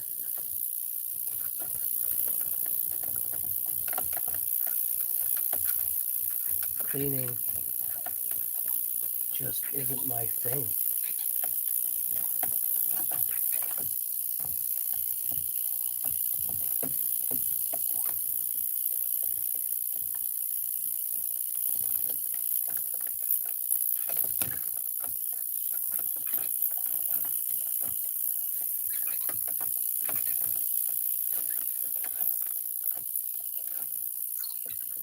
Again, this is full strength.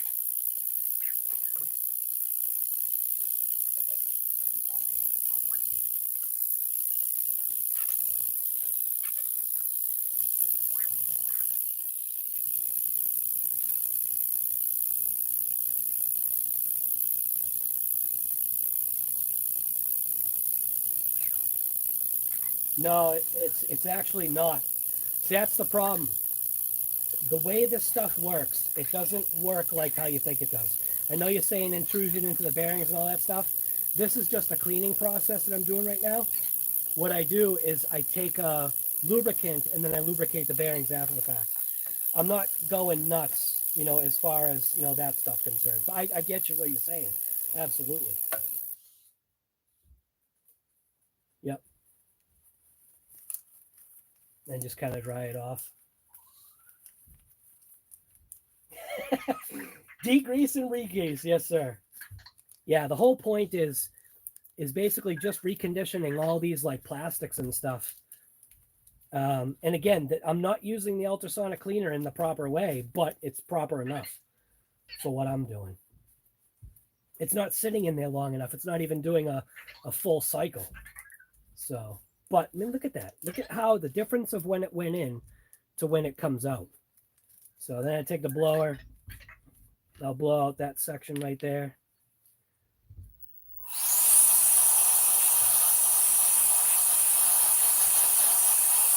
And I almost want to test that theory about the fact of this stuff, whether if it really gets in there and degreases those bearings in like that.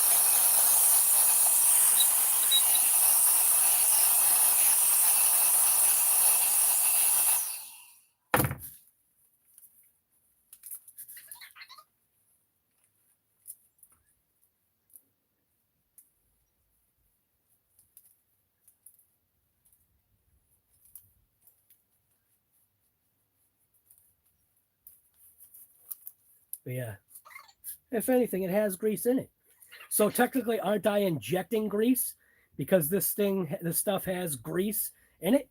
So I think I'm injecting the bearings with grease. It's cleaning and degreasing and then re-greasing all in one. That's how it works, guy. That's how it works over here. But yeah, look at this. Look at that. That's mint.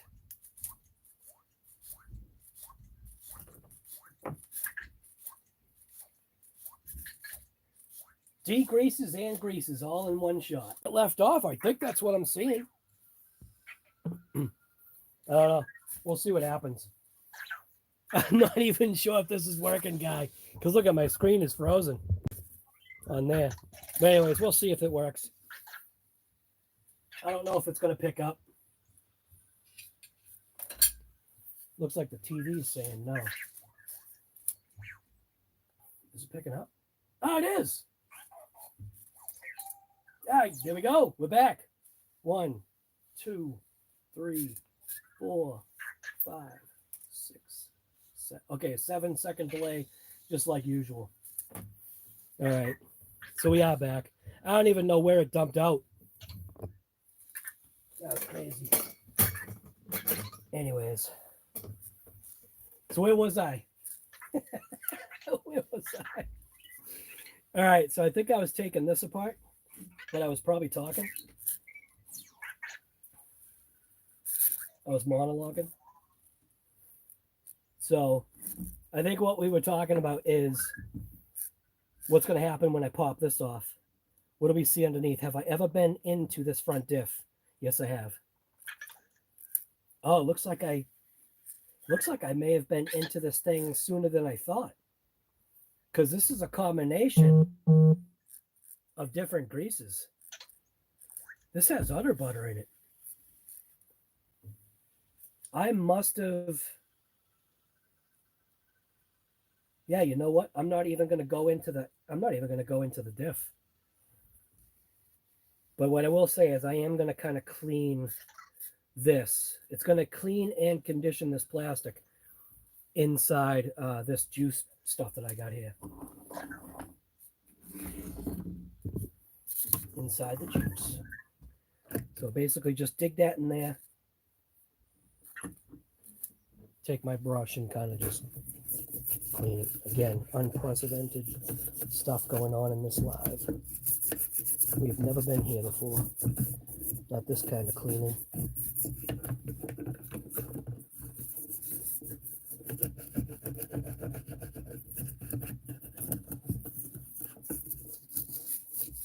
Get this premix SKYRC all over everything.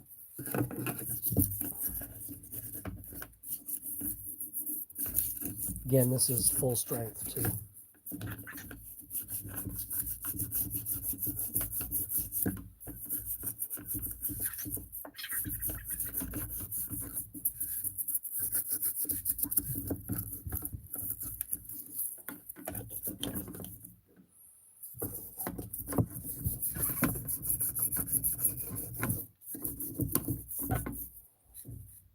See how it actually does?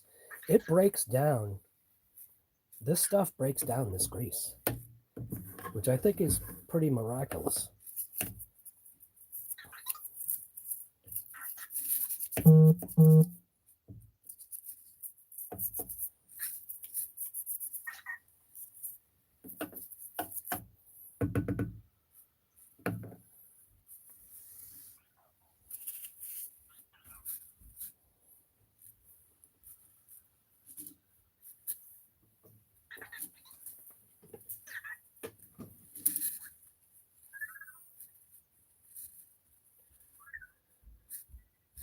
How different will they be to this here? Well, these are plastic, so, and I was into this.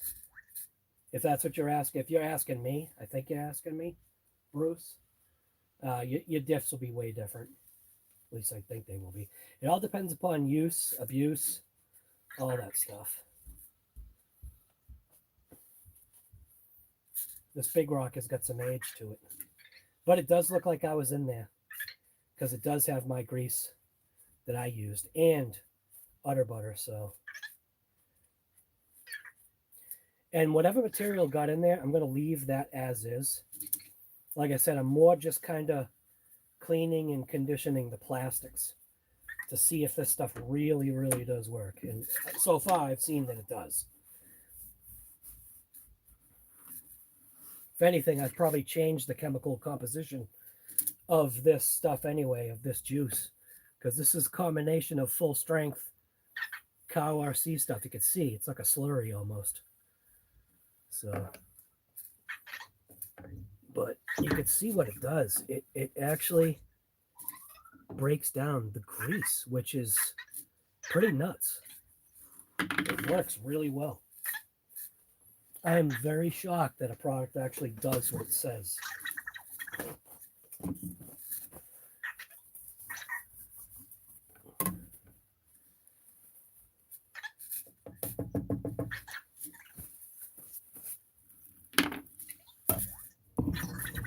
So initially I was going to do this whole diff.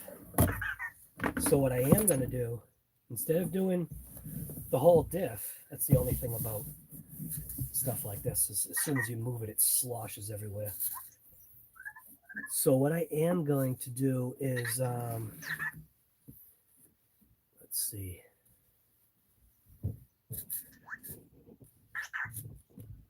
See, he came off his thing again.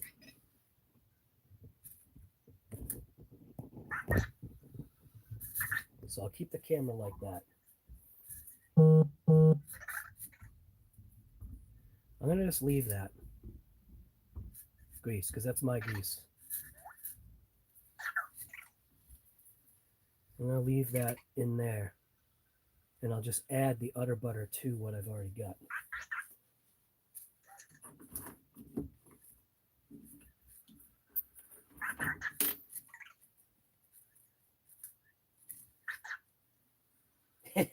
Pull out the old credit. Nice, guys. I tell you, man, like I said, I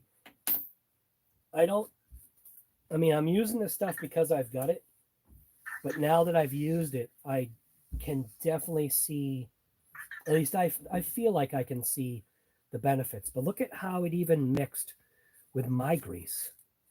So the udder butter further enhanced the grease that I used. It actually mixed.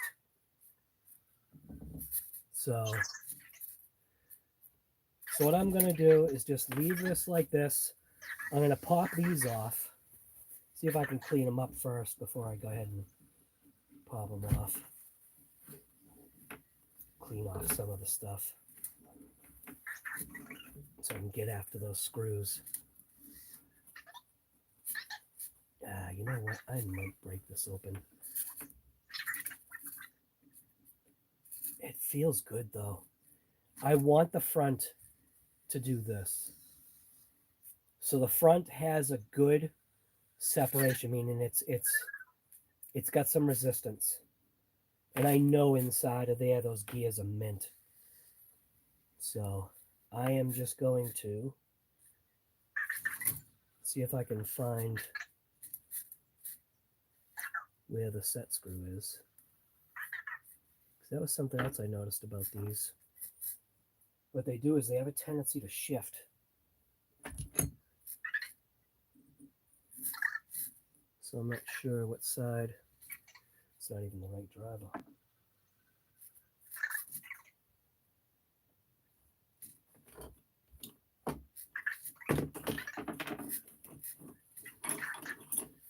So it's this side and it's this screw right here.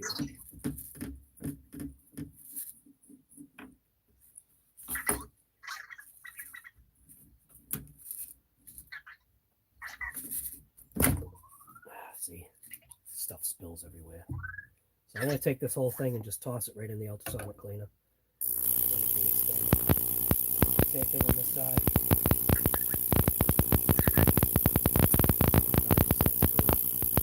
These plastic things tend to shift.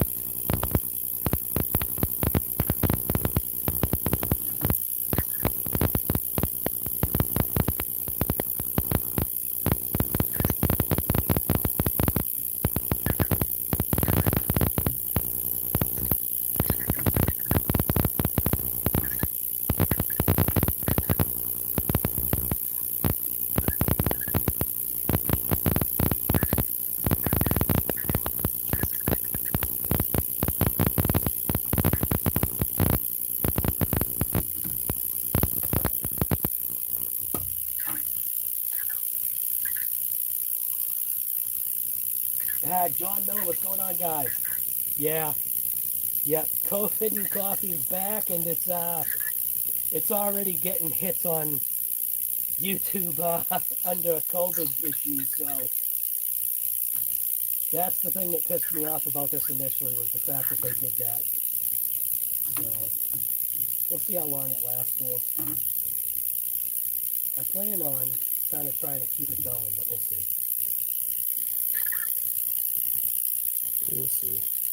Kind of up to YouTube. They're the boss. So all these three of these tubes are the same size. This is for that side plate.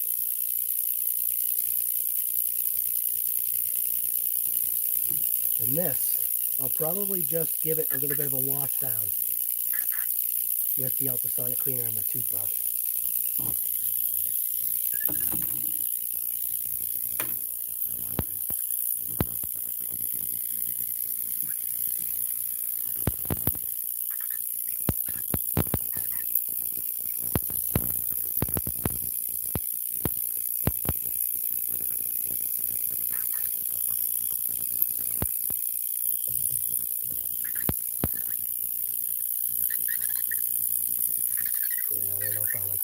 Doing that. Man, I said I wasn't going to pull this all apart.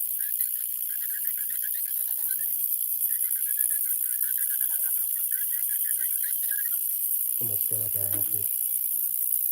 Crap. Alright, well, it looks like I'm going to take it all apart. Because I like the way my grease was mixing, but whatever.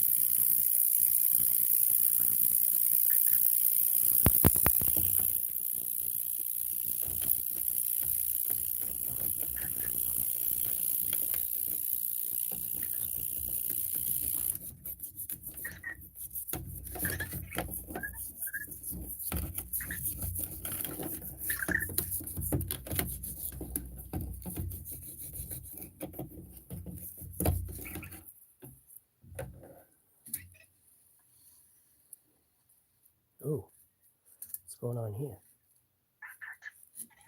Something is stopping. Oh, what the heck is that? Oh, got some missing teeth on the front here. All right, well, I guess it's a good thing I'm taking this apart. What the heck?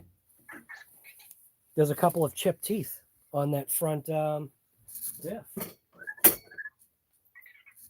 All right, well, this just changed. Okay. Couple teeth missing on here. Look at that. Bang, bang, bang. There's a tooth stuck. A chip of tooth stuck right in there.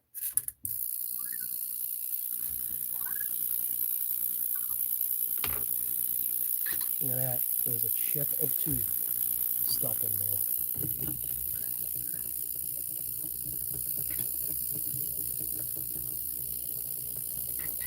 Never good when you're missing teeth. Ah, why not?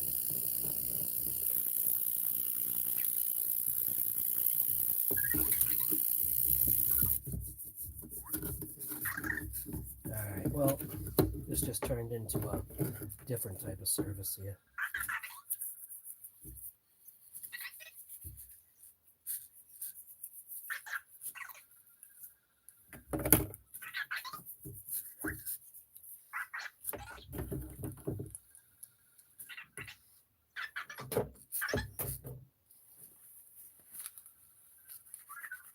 Big Rock needs some dentures, yeah.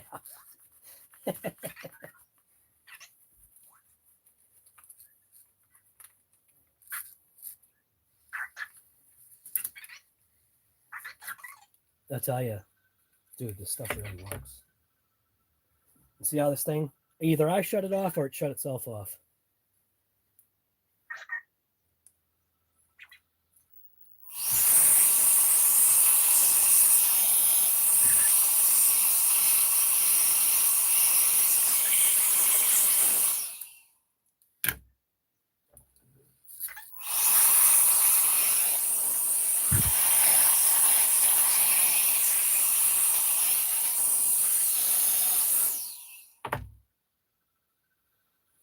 Look at how good that plastic looks now.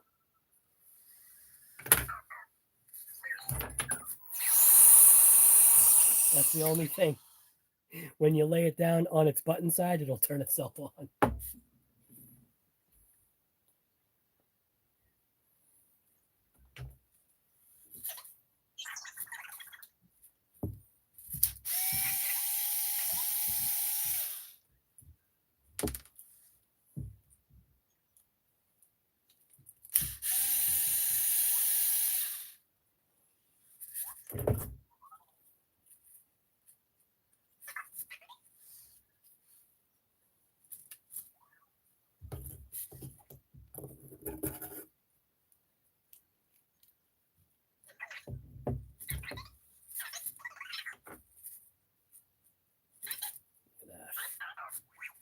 I'm leaving that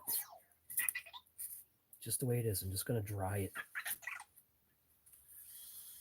Bearings feel great.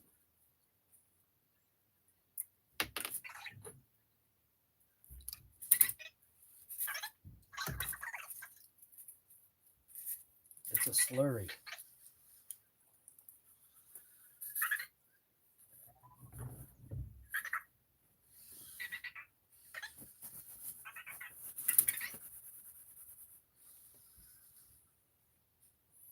Dude, it's yeah, Pete, it's the same live too.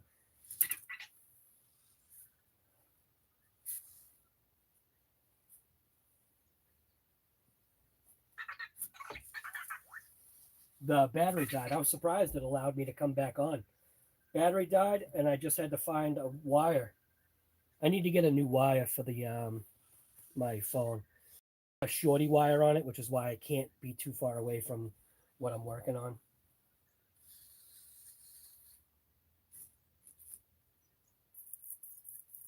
Bearing still feels good.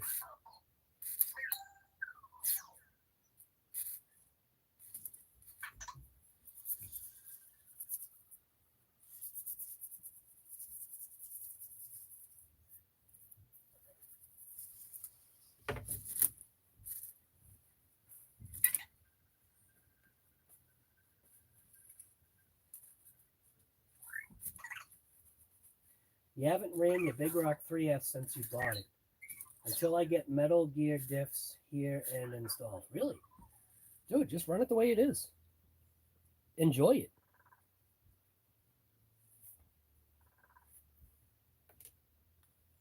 You're missing out on runtime if you do that, man.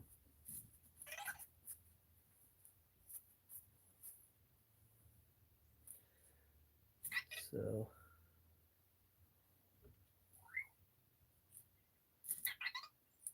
his teeth actually look fine. Yeah.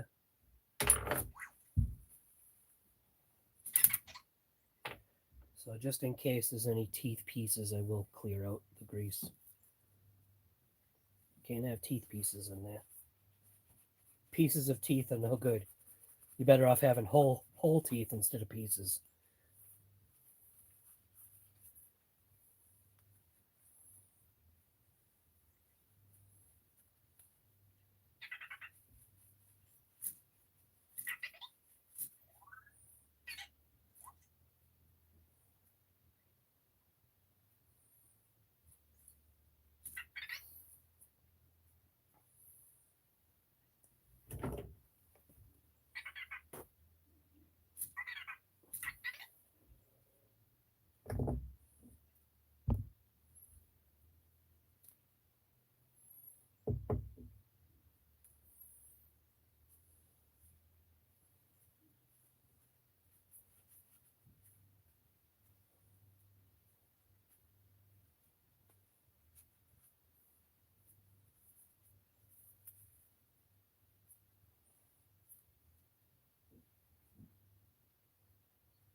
So I guess it's a good thing that it's the front.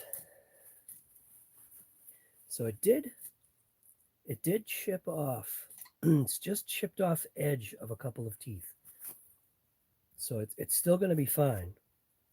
I just want to make sure that there's no pieces stuck anywhere that can kind of dislodge. So kind of just check these sections here.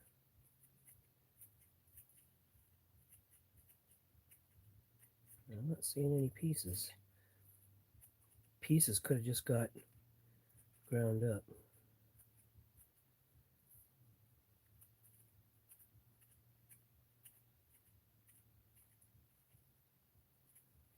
Yeah, I think we're fine.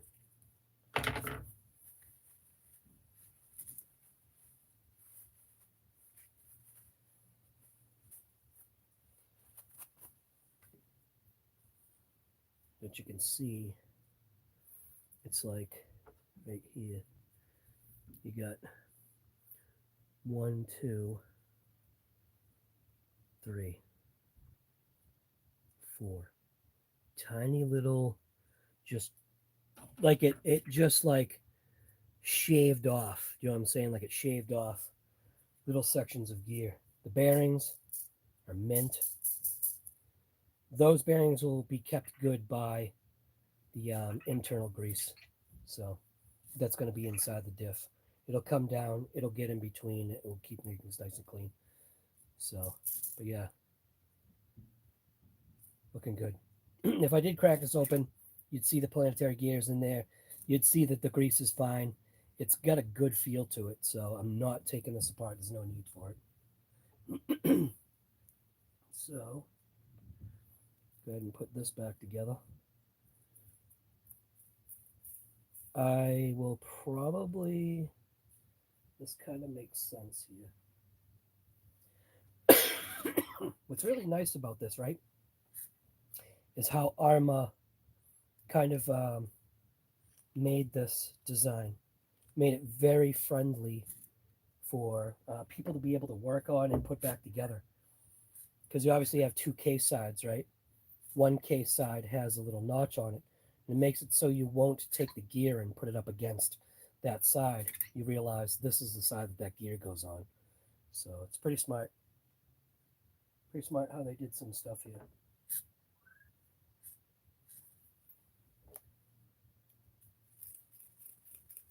So I'm just cleaning out the little bearing pockets. Just make sure that there's no like debris there.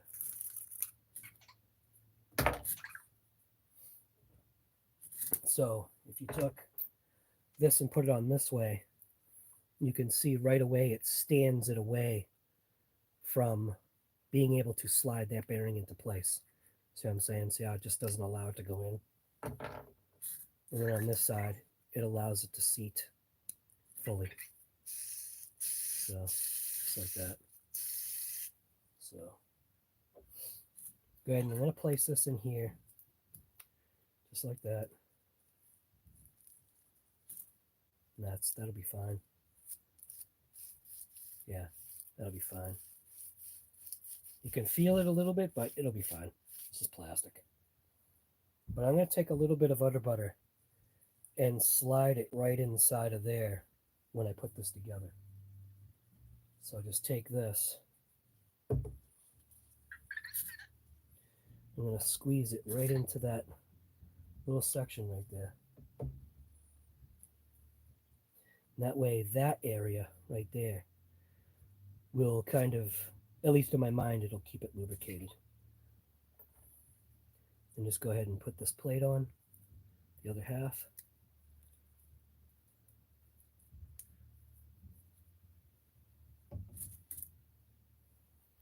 Get the 2 screws.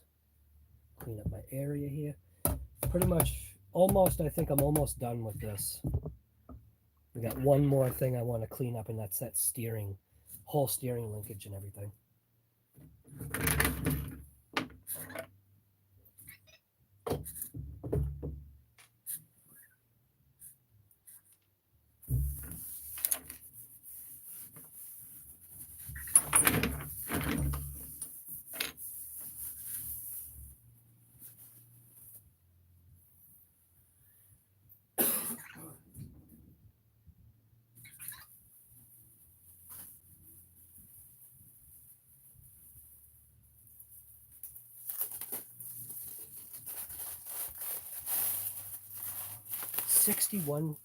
Is this 61 people? No, 31 people, 32, 34 people. Wow.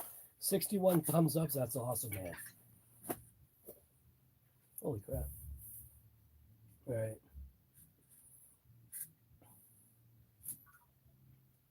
Put this thing kind of back together here.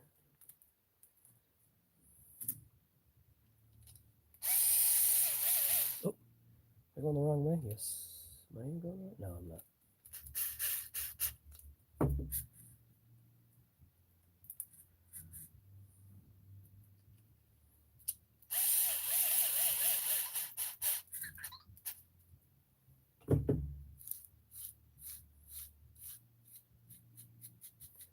Sounds pretty good. So slide the fresh chassis into place there.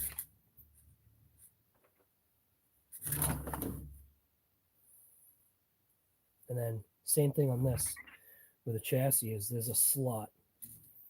So if you were to try to put it in this way, obviously the gear is not going to set down into the slot. With this little flat piece, makes it so that it goes into there too. So this is way Arrma has made things very easy for this level for people to be able to work on this stuff. It's very they're very smart. They did a great job, I thought. So I'm going to take the udder butter and I'm going to inject it right into this little pocket right here. Just like that, flood it in. Then I'm going to just let it eat. Just like that. That's mint.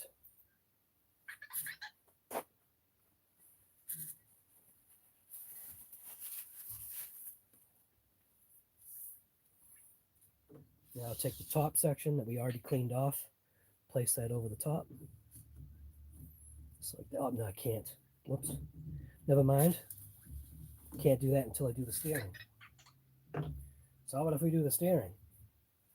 So take this and put it away. Grab the old chassis back. We'll take off our steering components. So thinking could just slide it off because of the way those are into the posts. Let's see if, and none of this has ever been taken apart. This is all just factory. God, even the Big Rock, did the Big Rock get bearings? Wow.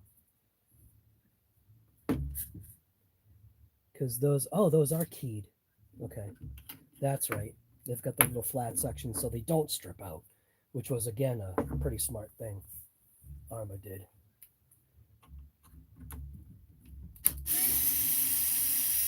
So 1,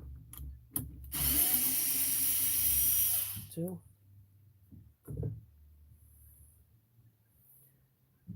And how do I want to do this? These bearings are mint. So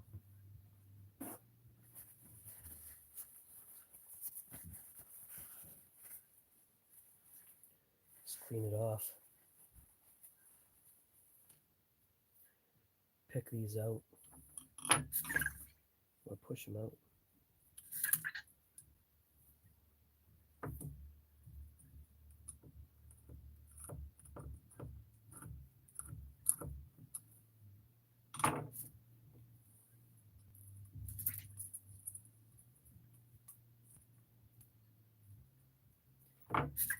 You want to be able to give it a tap.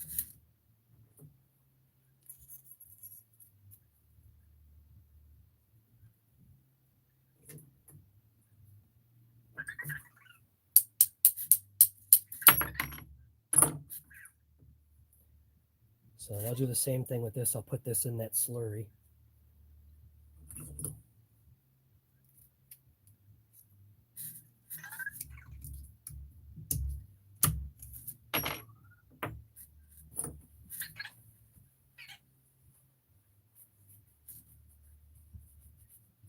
Yes, Earl does work most of the time.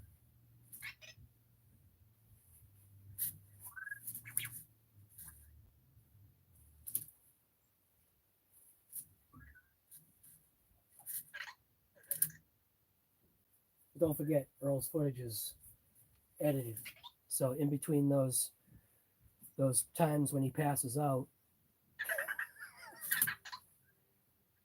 from getting hammered.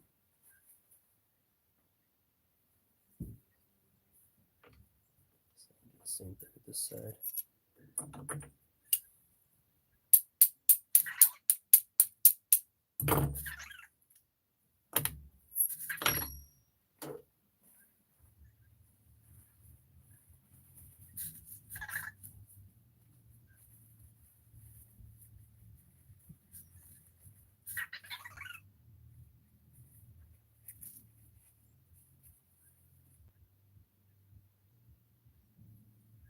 This one does not feel as good.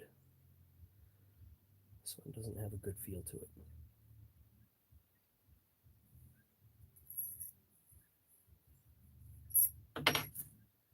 This one needs to be addressed. This one's mint. That one's okay. That one's mint. So this one's got kind of a gritty feel to it.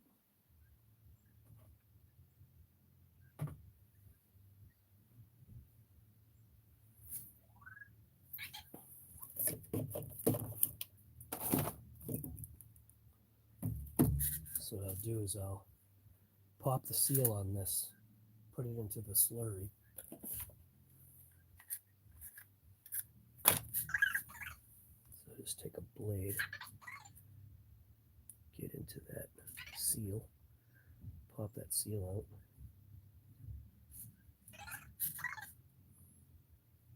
Same thing on the other side. Get into that seal carefully without breaking the seal. Pop the seal out. And I'll put it in the ultrasonic cleaner thing here.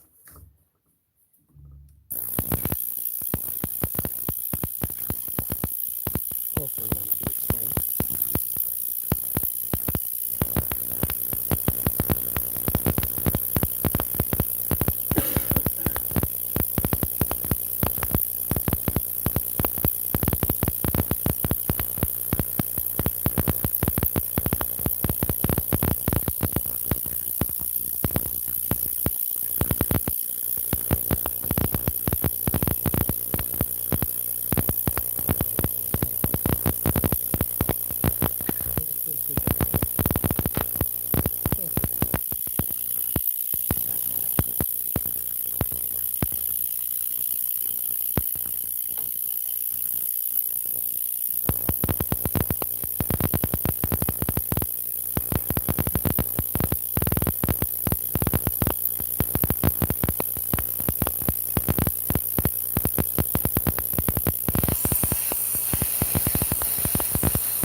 good, excellent.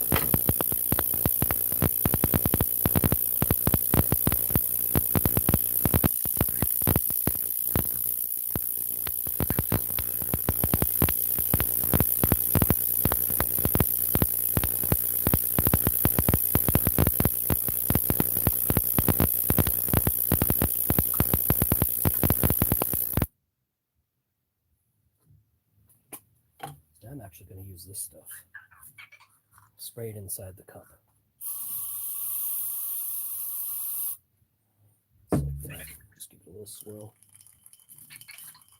Baby food jar thing, that's an awesome idea.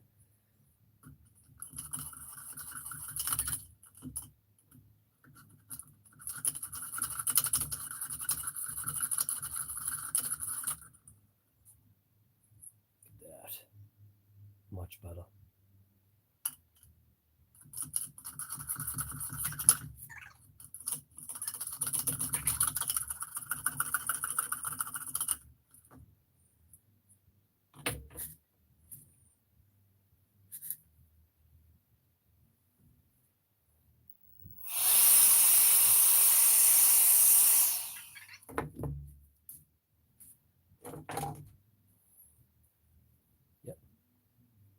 All fixed. Look at that. You can even see through it. So Arrma only has, what is this, a 7 bearing cage? It is. It's a stinking 7 bearing cage. No wonder why these things blow out. You can see it. Look at it. It's a 7 bearing cage. Boy, are they cheaping out. So I'm going to put one side of the seal back on. Just like that. And I'm going to take the other butter and kind of pack it in.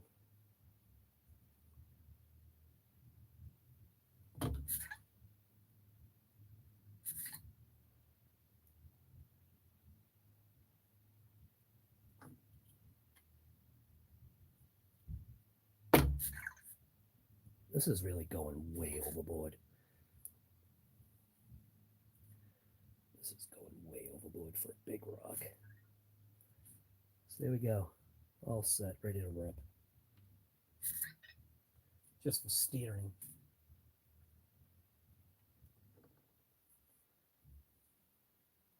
Get out your popcorn. Okay. So we're good there. Now I just got to rip out these 2 posts.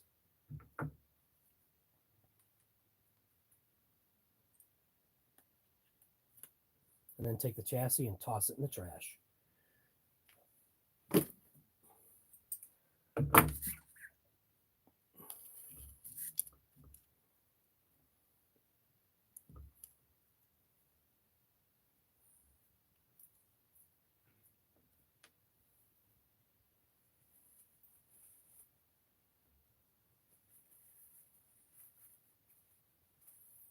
No shock oil.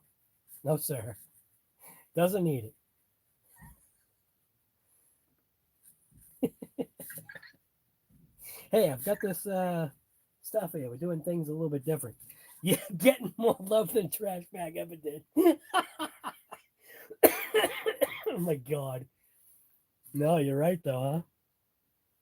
This thing's getting ultrasonics and all the moo stuff. While Trash Bag just gets like soap and I can't even think, dude. It just gets junk products. Oh, see? Oops. All right, so I said I was actually going to put this in the ultrasonic cleanup. Forgot. So bring this back, throw it in the slurry, plug it back on, and then let it do its thing.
wasn't a new cover. It was a whole new body in the form of Hefty. What brand was that? Hefty? Robbie's asking, was that Hefty? I think it was Hefty. I think it was Hefty brand.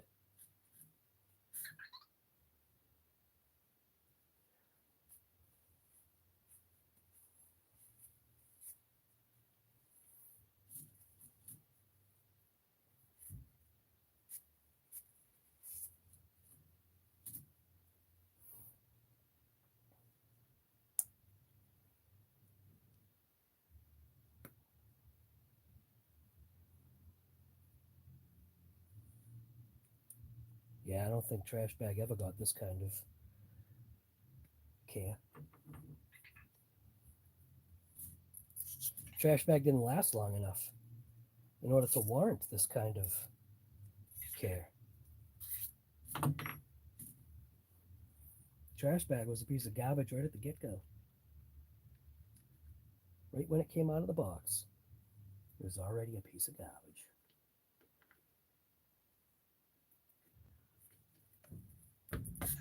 Now, that hindsight thing, it's a good thing I didn't put both of those plates on yet, because this does not fit like I was thinking it was gonna. So it's definitely easier to do it without that stupid plate in the way.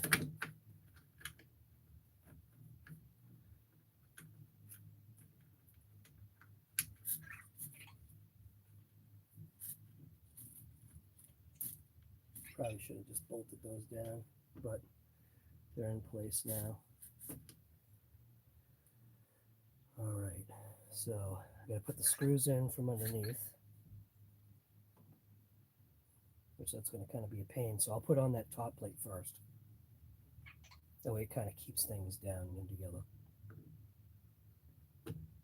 So that plate like that, flip it up.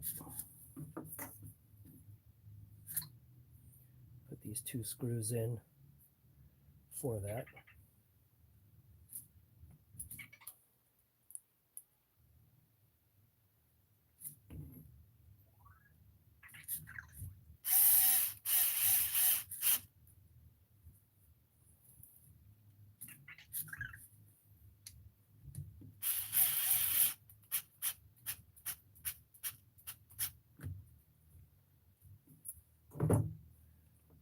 That kind of should keep everything together.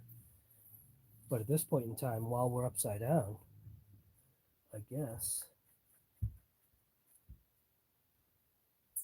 save the steering for last, maybe.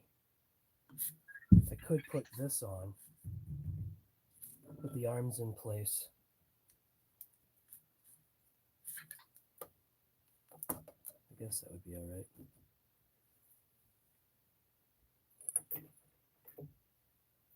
Is there a volume issue? Uh-oh. Is there a volume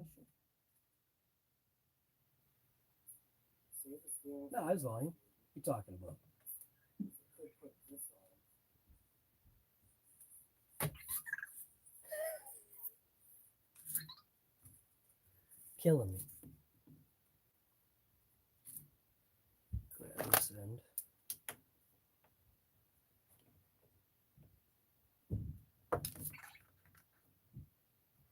Come on.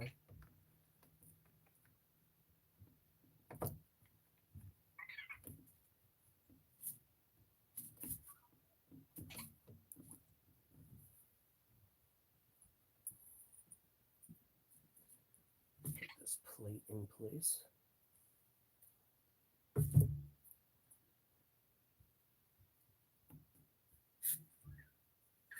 You got the TV cranked, you can barely hear me? Oh, maybe because I'm talking soft? Come on. What the hell's going on here?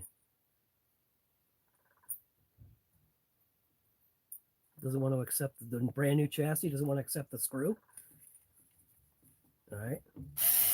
Let's persuade it a little bit. There we go.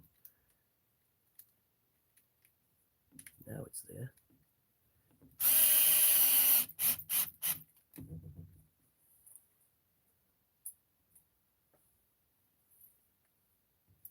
put it in surround sound, guys.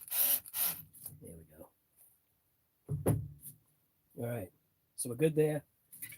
Now I can go ahead and just put this broken piece on for now. That way I can just button up with all these screws.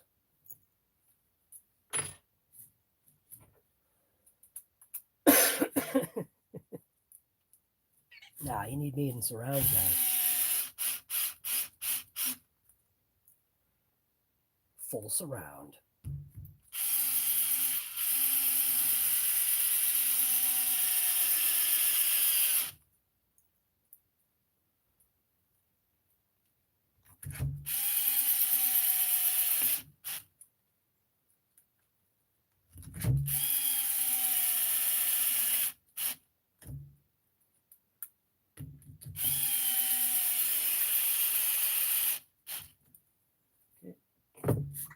Good there.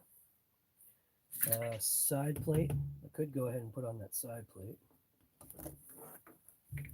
while we're here. I'm all done with the other butter, so I can put that away.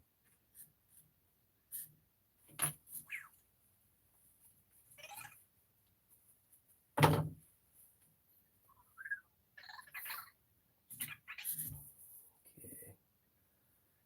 So I've got this side plate here.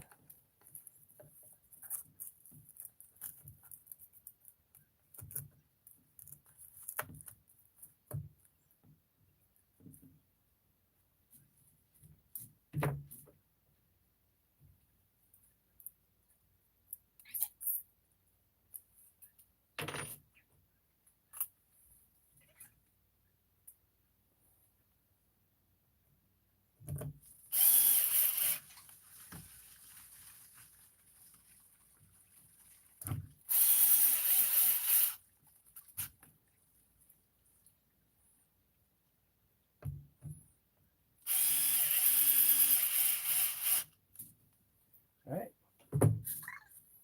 Wow. It's coming together. So before I put any of the other things on, I'm going to reinstall the axles.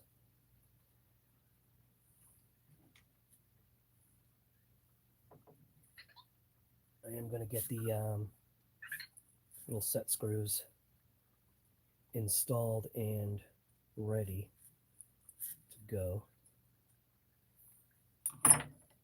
On these, there's a little spot that receives this. It's a little indent right there.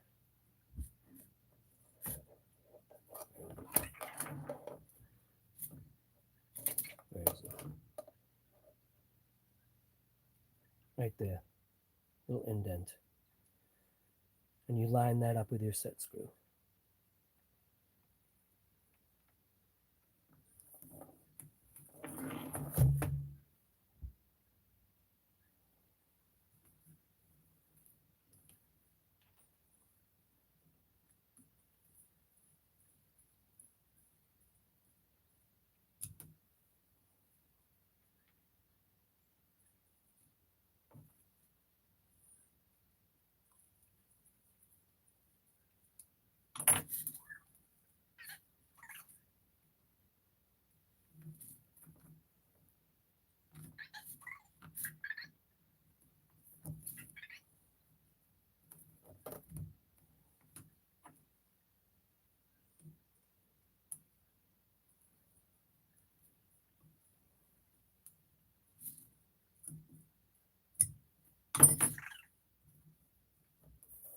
I can get this thing out of here.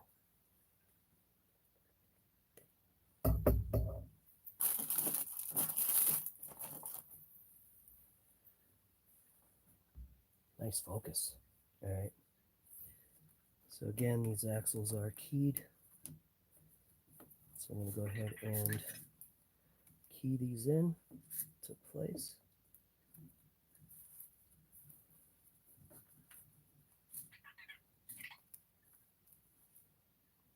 Then I'll take this upper link, place that there. a screw in. Oh, and that's not the right way to do it because it's not aligned. Faked me out.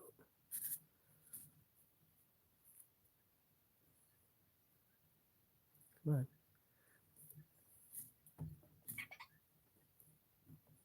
Any day now.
Now, can go ahead. I still have to get the servo arm into place on that, and it's got the little ball end on it that's worn. So this is not the hot racing one, but this is just the way it is for now. All right.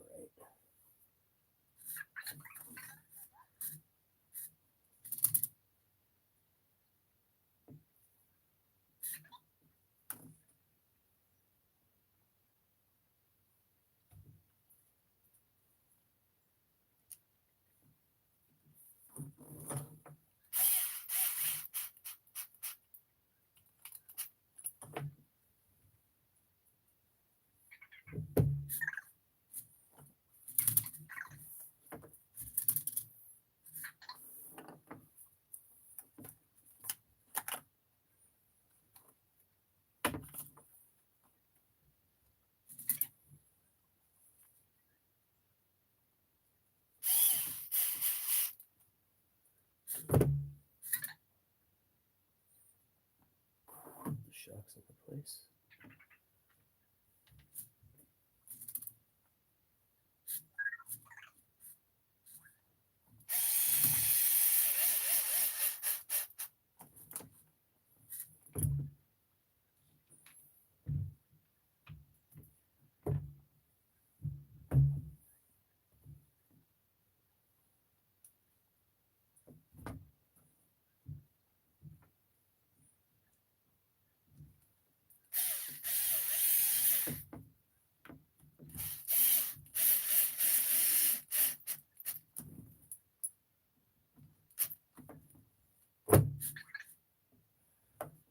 Okay, good there.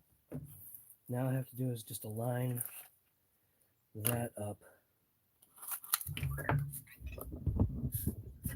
So right inside of there, you've got the little spot that has the ball and the steering. And if I can do this right, it's got to go in between. So let's see if I can turn it.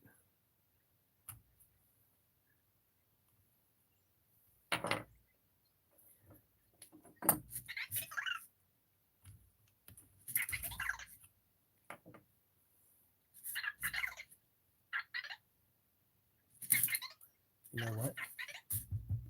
That's not in right. Ha ha ha, look at that. I thought that felt a little funny.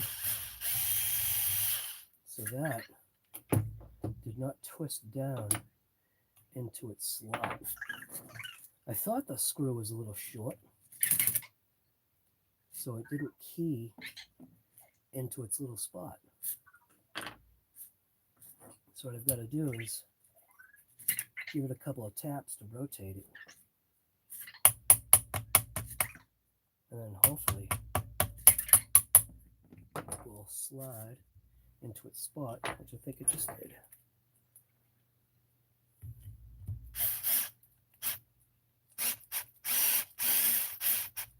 Ah, much better. That's more like it.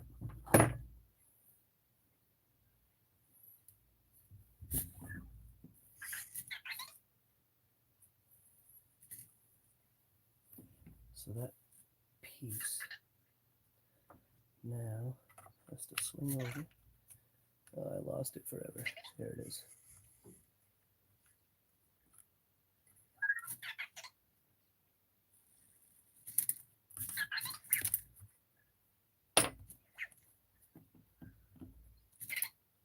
What am I missing here?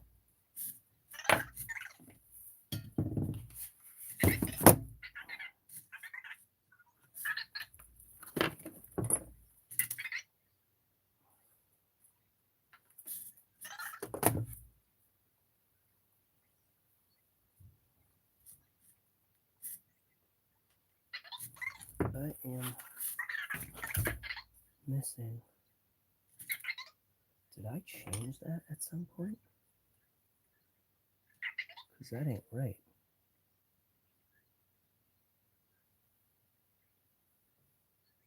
That's not right. What am I missing here?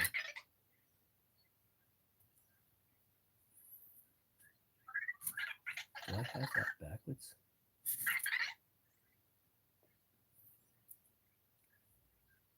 That ain't backwards. I think I need something. I'm going to put a washer on the end of this because for some reason it feels like something's missing here. Oops, goes the screw, gone forever.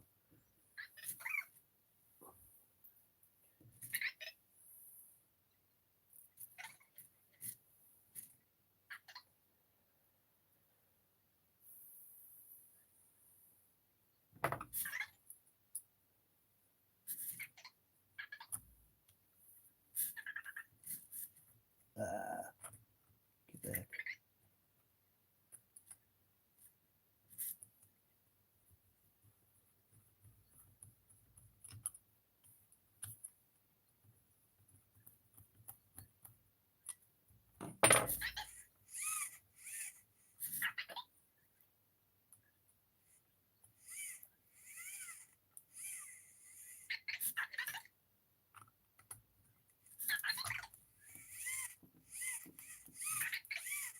Oh, seems like that's going to work.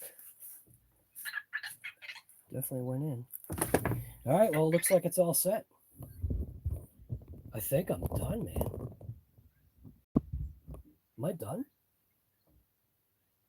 That's on, that's on, that's all on. This is all tight. This piece just needs to kind of go on, even though it's broken. It will still give reinforcement.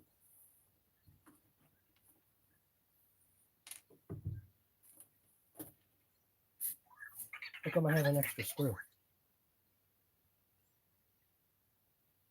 Why the heck do I have an extra screw?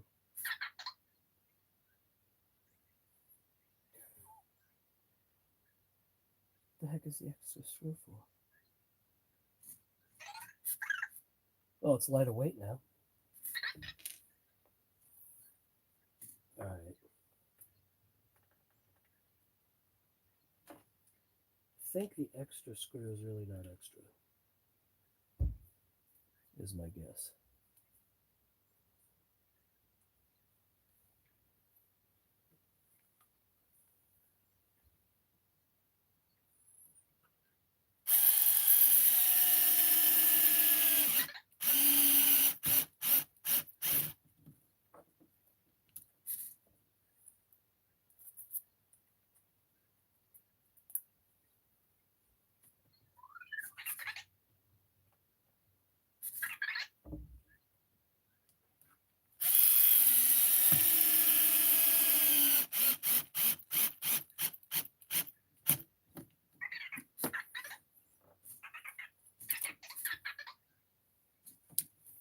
That's just gonna go like that.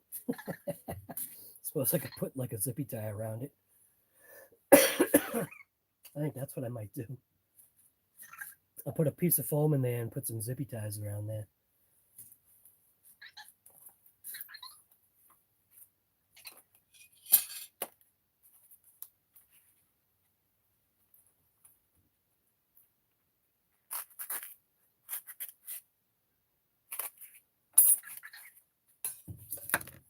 Kind of take this, stick it in there like that, I guess. It's good enough. Look at that. It's got some suspension to it.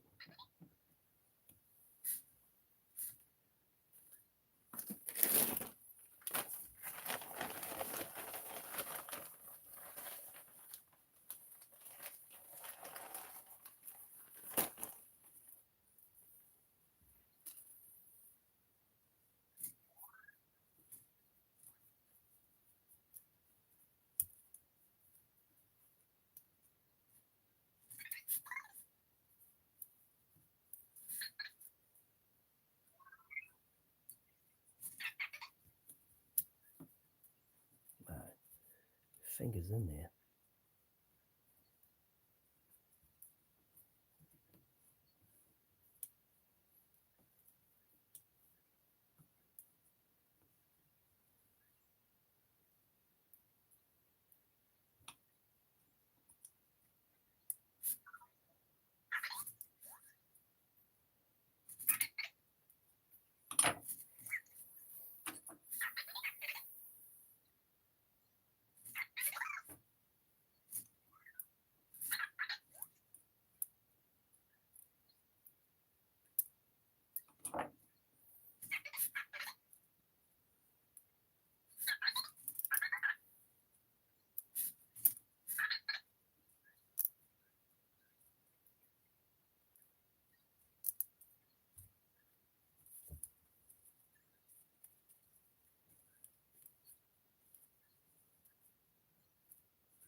Perfect.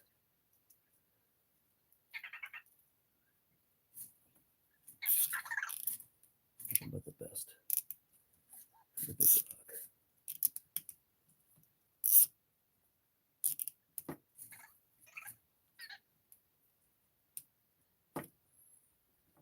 Yeah, we got some suspension.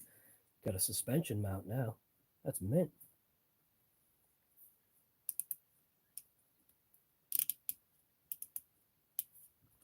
Perfect.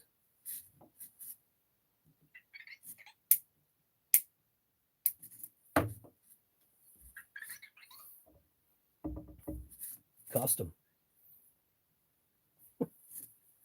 Custom suspension mount.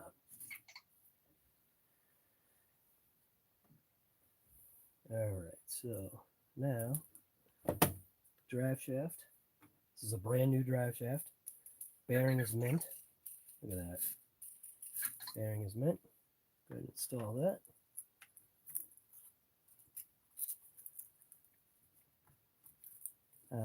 How about I'm missing something already? The spline. Need to put that spline in there. Otherwise, it's not going to connect. Even throw that little piece on there. Now go ahead and install the drive shaft.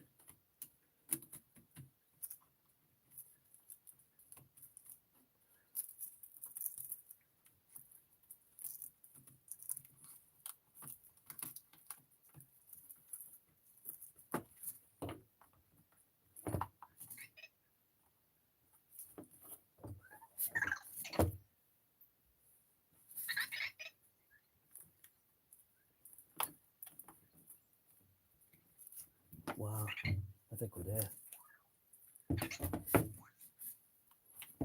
God, this thing looks brand new. Why do I feel locked?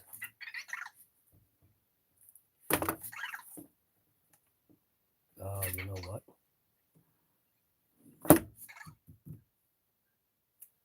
Are those the wrong size screws? Did I just lock up my front diff? I think I just locked up my front diff. I did. Those are the wrong screws for that front.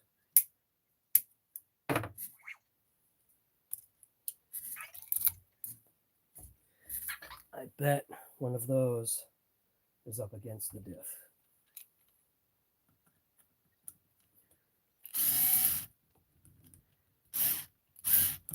Don't even tell me you're stripped now.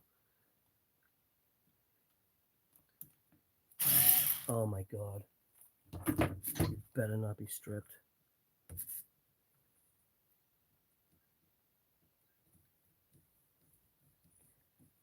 Bet that screw was up against the diff.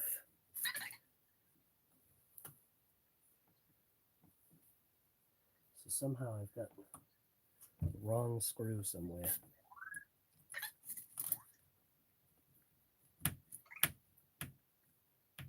Ooh, that is stripped. You son of a gun. But it turns now. You son of a gun. That screw is stripped out.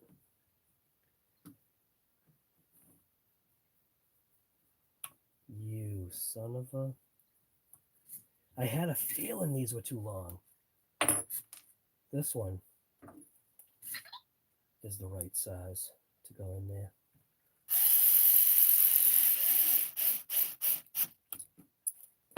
Yep.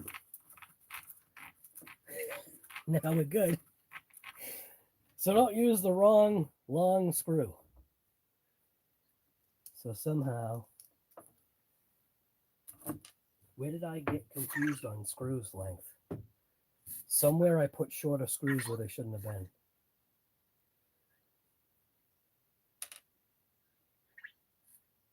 So something here has got a screw that's, wonder if it's, no, it's not that one. I didn't take off those. These links look good for length. So somewhere, somehow, I have a screw that's not where it's supposed to be. Oh well. Well, we've got an extra screw. We're good to go. Go ahead and reinstall some more zip ties here for my suspension mount on the front here. What the hell?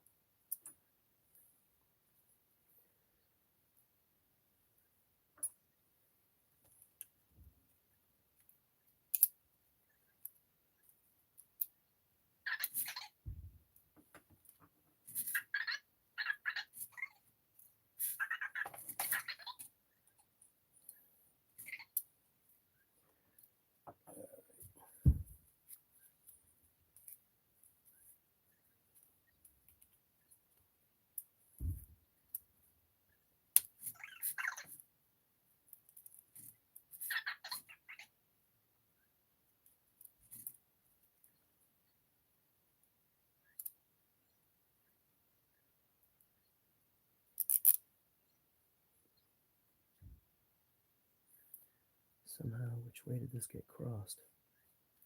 This way?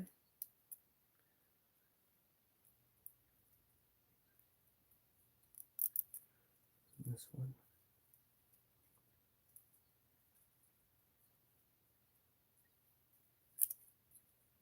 Just reinstall this again.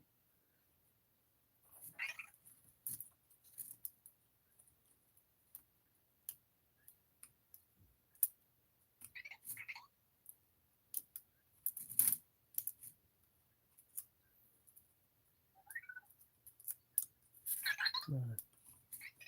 Come on, dude. Get where you're supposed to go.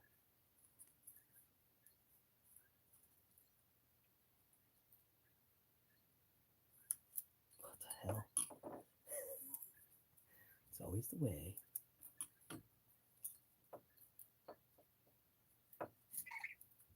There we go.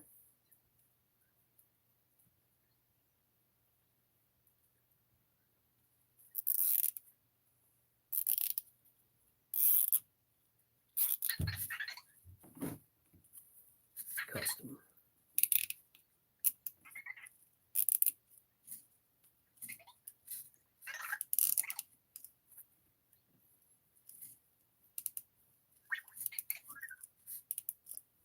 Good enough. All right. I can't believe that. How come the diff won't turn? All right. Dang. Big rock is just about back.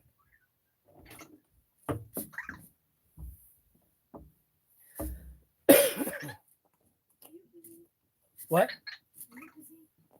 What do you need? Oh, you're still doing something? Yep. What you need? Huh? I want to beat up my hand really bad. You beat up your hand? So I was hoping that you could make the bag. But Yeah, of course. I wanted to vacuum, but it doesn't have to be done now, but it just... Yeah, I mean, I'm literally almost done. Okay. How'd you hurt your hand? You already know. Oh, I have no idea. when you did that. I don't know. I've just been cleaning and stuff, and it's just getting worse. So. Yeah, okay. No problem. I'm just about done.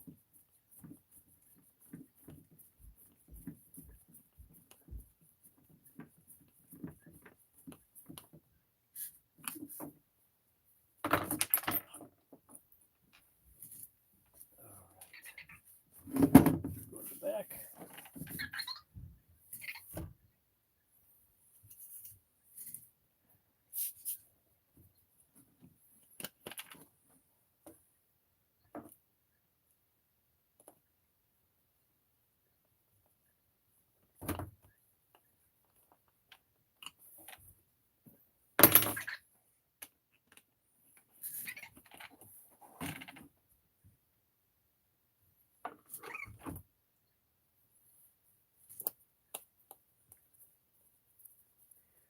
All right. Big rack is all together. Holy crap.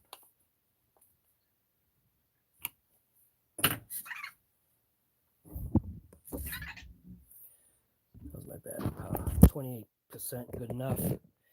All right. So, the big rock just kind of got an almost full overhaul. And I've just found the other screw. So somewhere, something, I don't know if I ended up with extra screws somehow. So that's the other side screw that matches the one that I just put in. So make sure you don't put a screw that's too long. Otherwise, you'll lock up your diff like I did.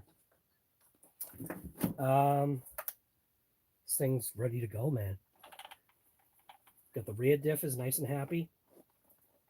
Shocks feel great. You know, I wonder if I could put that screw in there.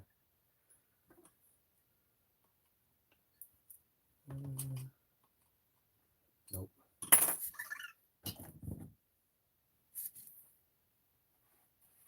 So that ends it.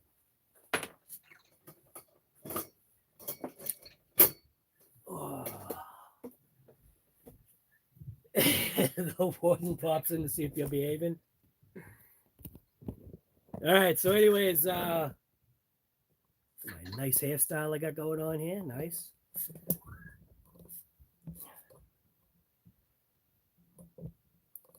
There we go. All right.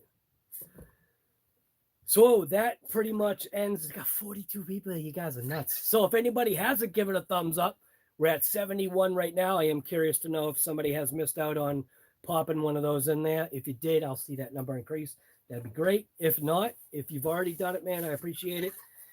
So this is, I've gotten myself in trouble before. Not really in trouble, but try not to promise things that I can't either provide or whatever. I am going to really make an attempt for every Sunday morning. So this is your church. So I'm going to make an attempt every Sunday morning to do a live. Get back into that COVID and coffee routine. We're going to see what happens because obviously a couple people had already said nice box down underneath my live stream because my title says COVID. But that's the name of the damn show. So YouTube, get off my back, man. So I'm attempting to make it so that COVID and coffee's back. That's why it's episode 1. So it will literally be that format. RC Guy Garage is live. they already put that in there for me. And then it's just going to be COVID and Coffee, EP2, EP, whatever.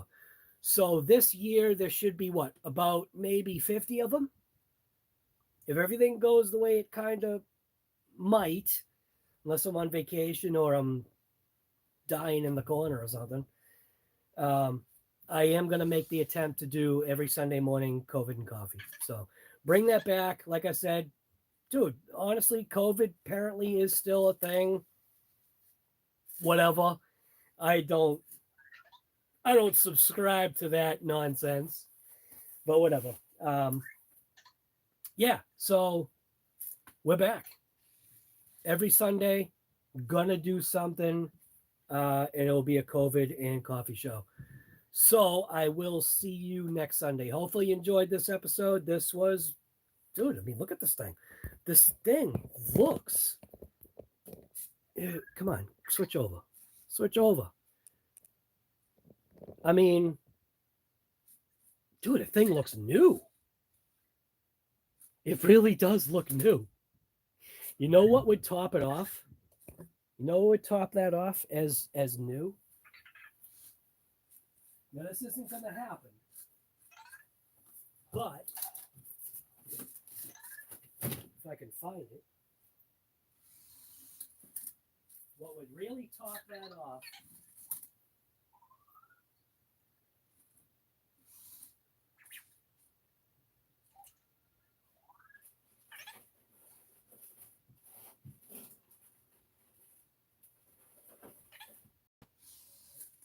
I've got something somewhere for it. See, I wasn't prepared. Yeah, I don't know. A new body is what would top it off, but I guess it's the old body. The old body's still in good shape. So it's still, whoa, it's still doing its thing. It's got its stickers on there. Needs to be cleaned up a little bit. You should do a different guest. Well, if I did a, see, the problem with that is if I did guests, if I click, if I did guests, that means that's a whole new way of trying to do some kind of technical thing. So maybe that could be something. I don't know. I did see that YouTube changed things on the live, and you can split it or something.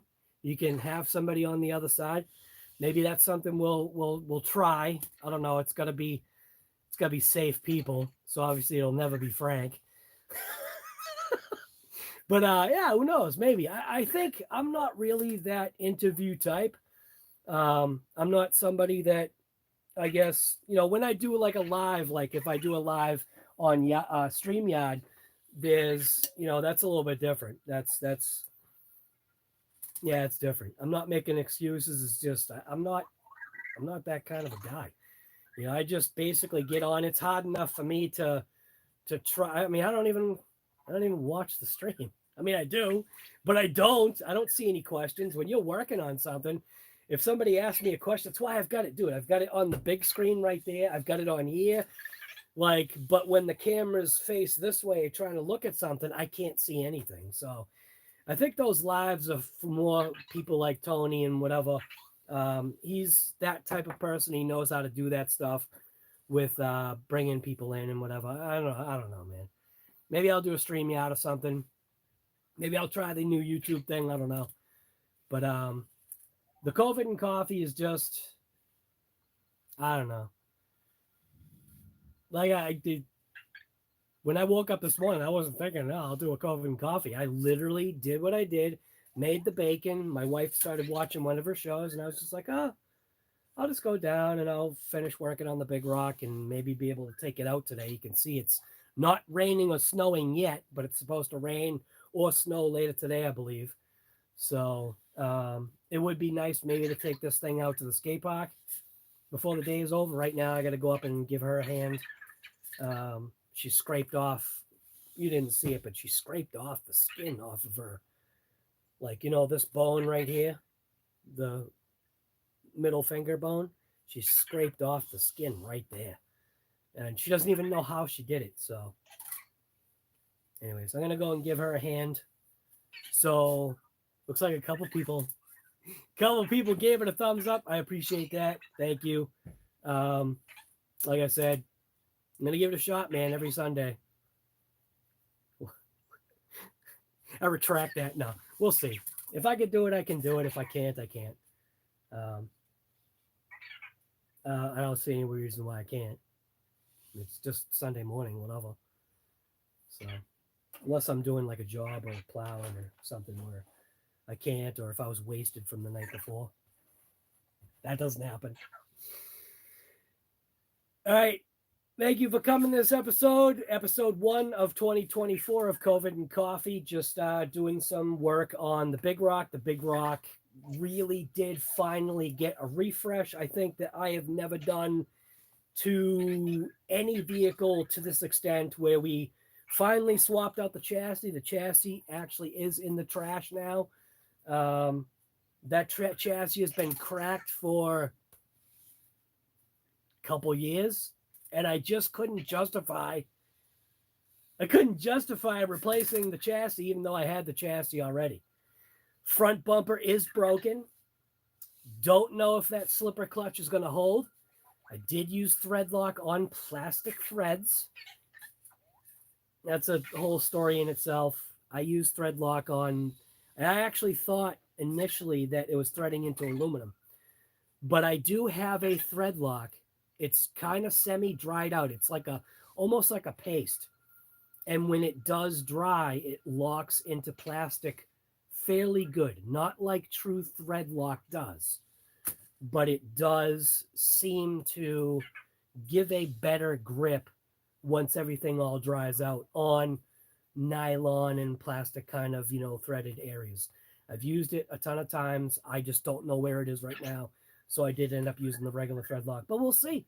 We'll see. Did it dry out? It's been almost a week now since I think I did that. So, dude, that's it. This thing's running on original tires, original rims. I might have replaced a wheel. I don't know. For some reason, no, that was the Granite. This thing's got its original tires and wheels.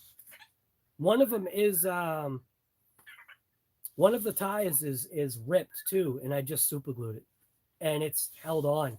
And this last time when I went through the wheels and kind of made sure everything was all set, I did put super glue around some of those areas where the bead started to crack away from the rim. Super glued that all up. I put a little bit of super glue again on that same spot.